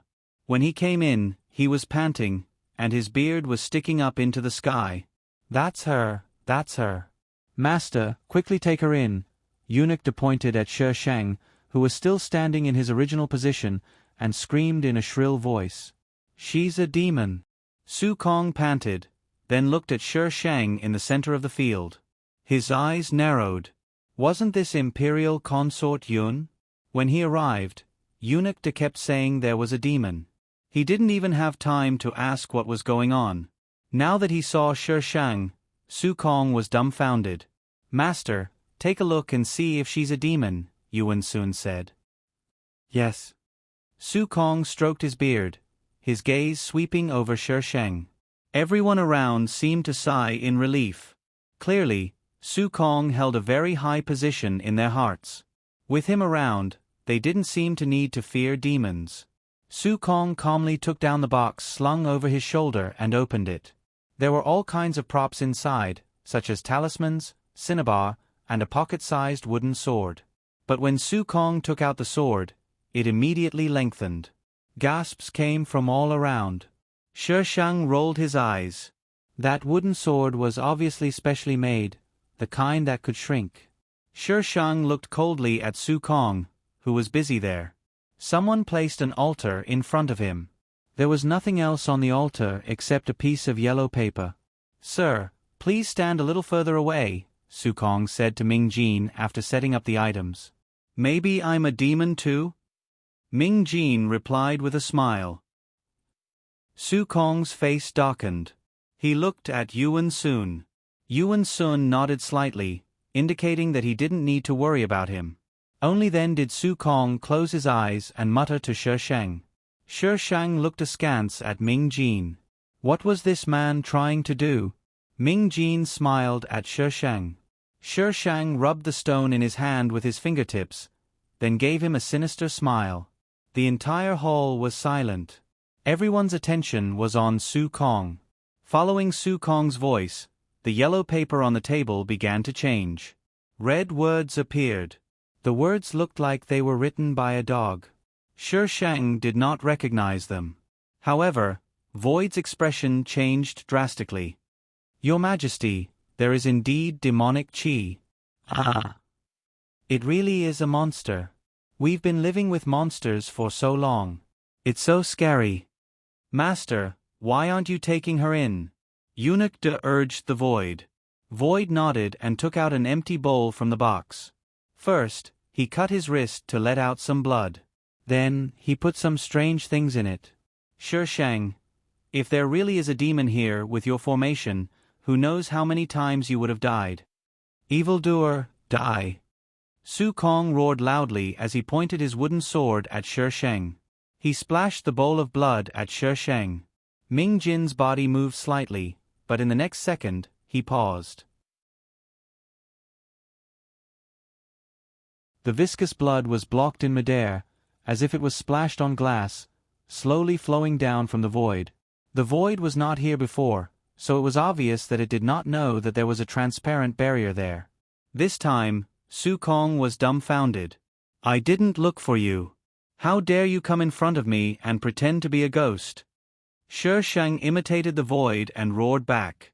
Su Kong's eyes turned, and he felt a little weak. Did he really meet a fellow disciple with real abilities? He couldn't even get close to her. Was this the legendary enchantment? Su Kong's heart began to pound. His eyes darted around, and his legs trembled. What's going on? Master, quickly take this monster in. Eunuch De urged Su Kong. Su Kong braced himself and continued. However, no matter what he did, Shi Shang stood firmly in front of him. Su Kong was so anxious that he broke out in cold sweat. What should he do? He didn't know how to take in a monster. He hadn't even seen one before. Usually, it was just a trick to scare people. However, he had never done anything heinous. Kneel down. Shi Shang scolded. Su Kong felt guilty. He was suddenly yelled at, and his body was out of control. He knelt down with a plop. Tell me, which sect are you from? How dare you come here to swindle people? Scum like you, I will enforce justice on behalf of the heavens today. Shi Shang felt a chill in his heart. This line was really too immoral. Everyone was dumbfounded. What was going on? Why did Master Su Kong kneel down? Why did Yun Jieyu call herself a great immortal again? Su Kong didn't have any real ability. What happened just now had caused him a lot of psychological trauma and deterrence. He naturally thought that he had met a powerful person from the same sect. He didn't dare to talk nonsense and immediately reported his sect. Shi Shang hooked his finger at him. Su Kong was about to jump out of his throat, but he still carefully moved to Shi Shang's side. Everyone watched as Shi Shang pulled out a piece of paper and a pen as if she was performing a magic trick. She wrote a few words and handed them to Su Kong. Su Kong glanced at them, full of shock and surprise. Shi Shang raised the sword in his hand, and Su Kong immediately cowered. His eyes quickly turned, and then he directly kowtowed. I have eyes but failed to recognize Mount Tai. If I have offended you in any way, please forgive me. Everyone. Senior? Didn't he just say that she was a monster? Am I still a monster? Shi Shang asked with a smile. No, it's my lack of skills that made me see wrongly. Su Kong hurriedly shook his head. Su Kong bowed to Yuan Sun again. Your Majesty, I saw wrongly just now. This senior is a very powerful master. Yuan Sun. Did he think he was a monkey? Zhuang Qiong was a rich young lady who had never even been to a sect. How could she be a very powerful master? Could he lie through his teeth and be more careful? Su Kong had already automatically covered up the lie for Shi Shang, saying that she had a special talent and learned it without a teacher. Their sect knew her name and so on. This was obviously nonsense, but Void said it in a serious manner, and even swore as if there was really such a thing. Ming Jin suppressed his laughter. Those people didn't see Shi Shang's note to Su Kong. He had seen it. Say that I'm a master, or I'll kill you. There were 2 more words at the end. Give me money. This Zhuang Qiong was indeed interesting. Yuan Sun would rather believe that Shi Shang was a monster than that she was some kind of master. He pondered for a moment. Since Master Su Kong says that she's very powerful, then let her prove it. Su Kong looked at Shi Shang. I can only help you up to this point. Shi Shang searched his mind for major events that had happened in the plot. In 10 days, there will be a heavy rain in Jinbei. There will be a flood and a plague will run rampant. Man-made events could be changed, but natural events would never change. Yuan Sun's eyes suddenly sharpened. Do you know what you're talking about? Floods and plagues were national events that affected the people's lives. Didn't you ask me to prove it? Whether it's true or not, we'll know in 10 days. Master Su Kong, can you divine it? Yuan Sun looked at Su Kong. Su Kong. He was a liar, how would he know? This commoner isn't as skilled as senior, so I can't divine it. This kind of thing couldn't be said carelessly. This imperial consort Yun didn't want her life, but he still wanted it. Your Majesty, why don't you give Yun Jieyu 10 days? Ming Jin said. Yuan Sun seemed to be considering something. After a while, he actually nodded under everyone's strange gazes. All right, I'll give you 10 days. If nothing happens in 10 days, you'll be beheaded for deceiving the emperor. Yun Jieyu, do you have any objections? No. Shi Shang paused. Then here's the question. What if I'm right? That you're tuning in to the Narrate and Escape YouTube channel. Don't forget to subscribe and join us on this journey to catch the most captivating stories.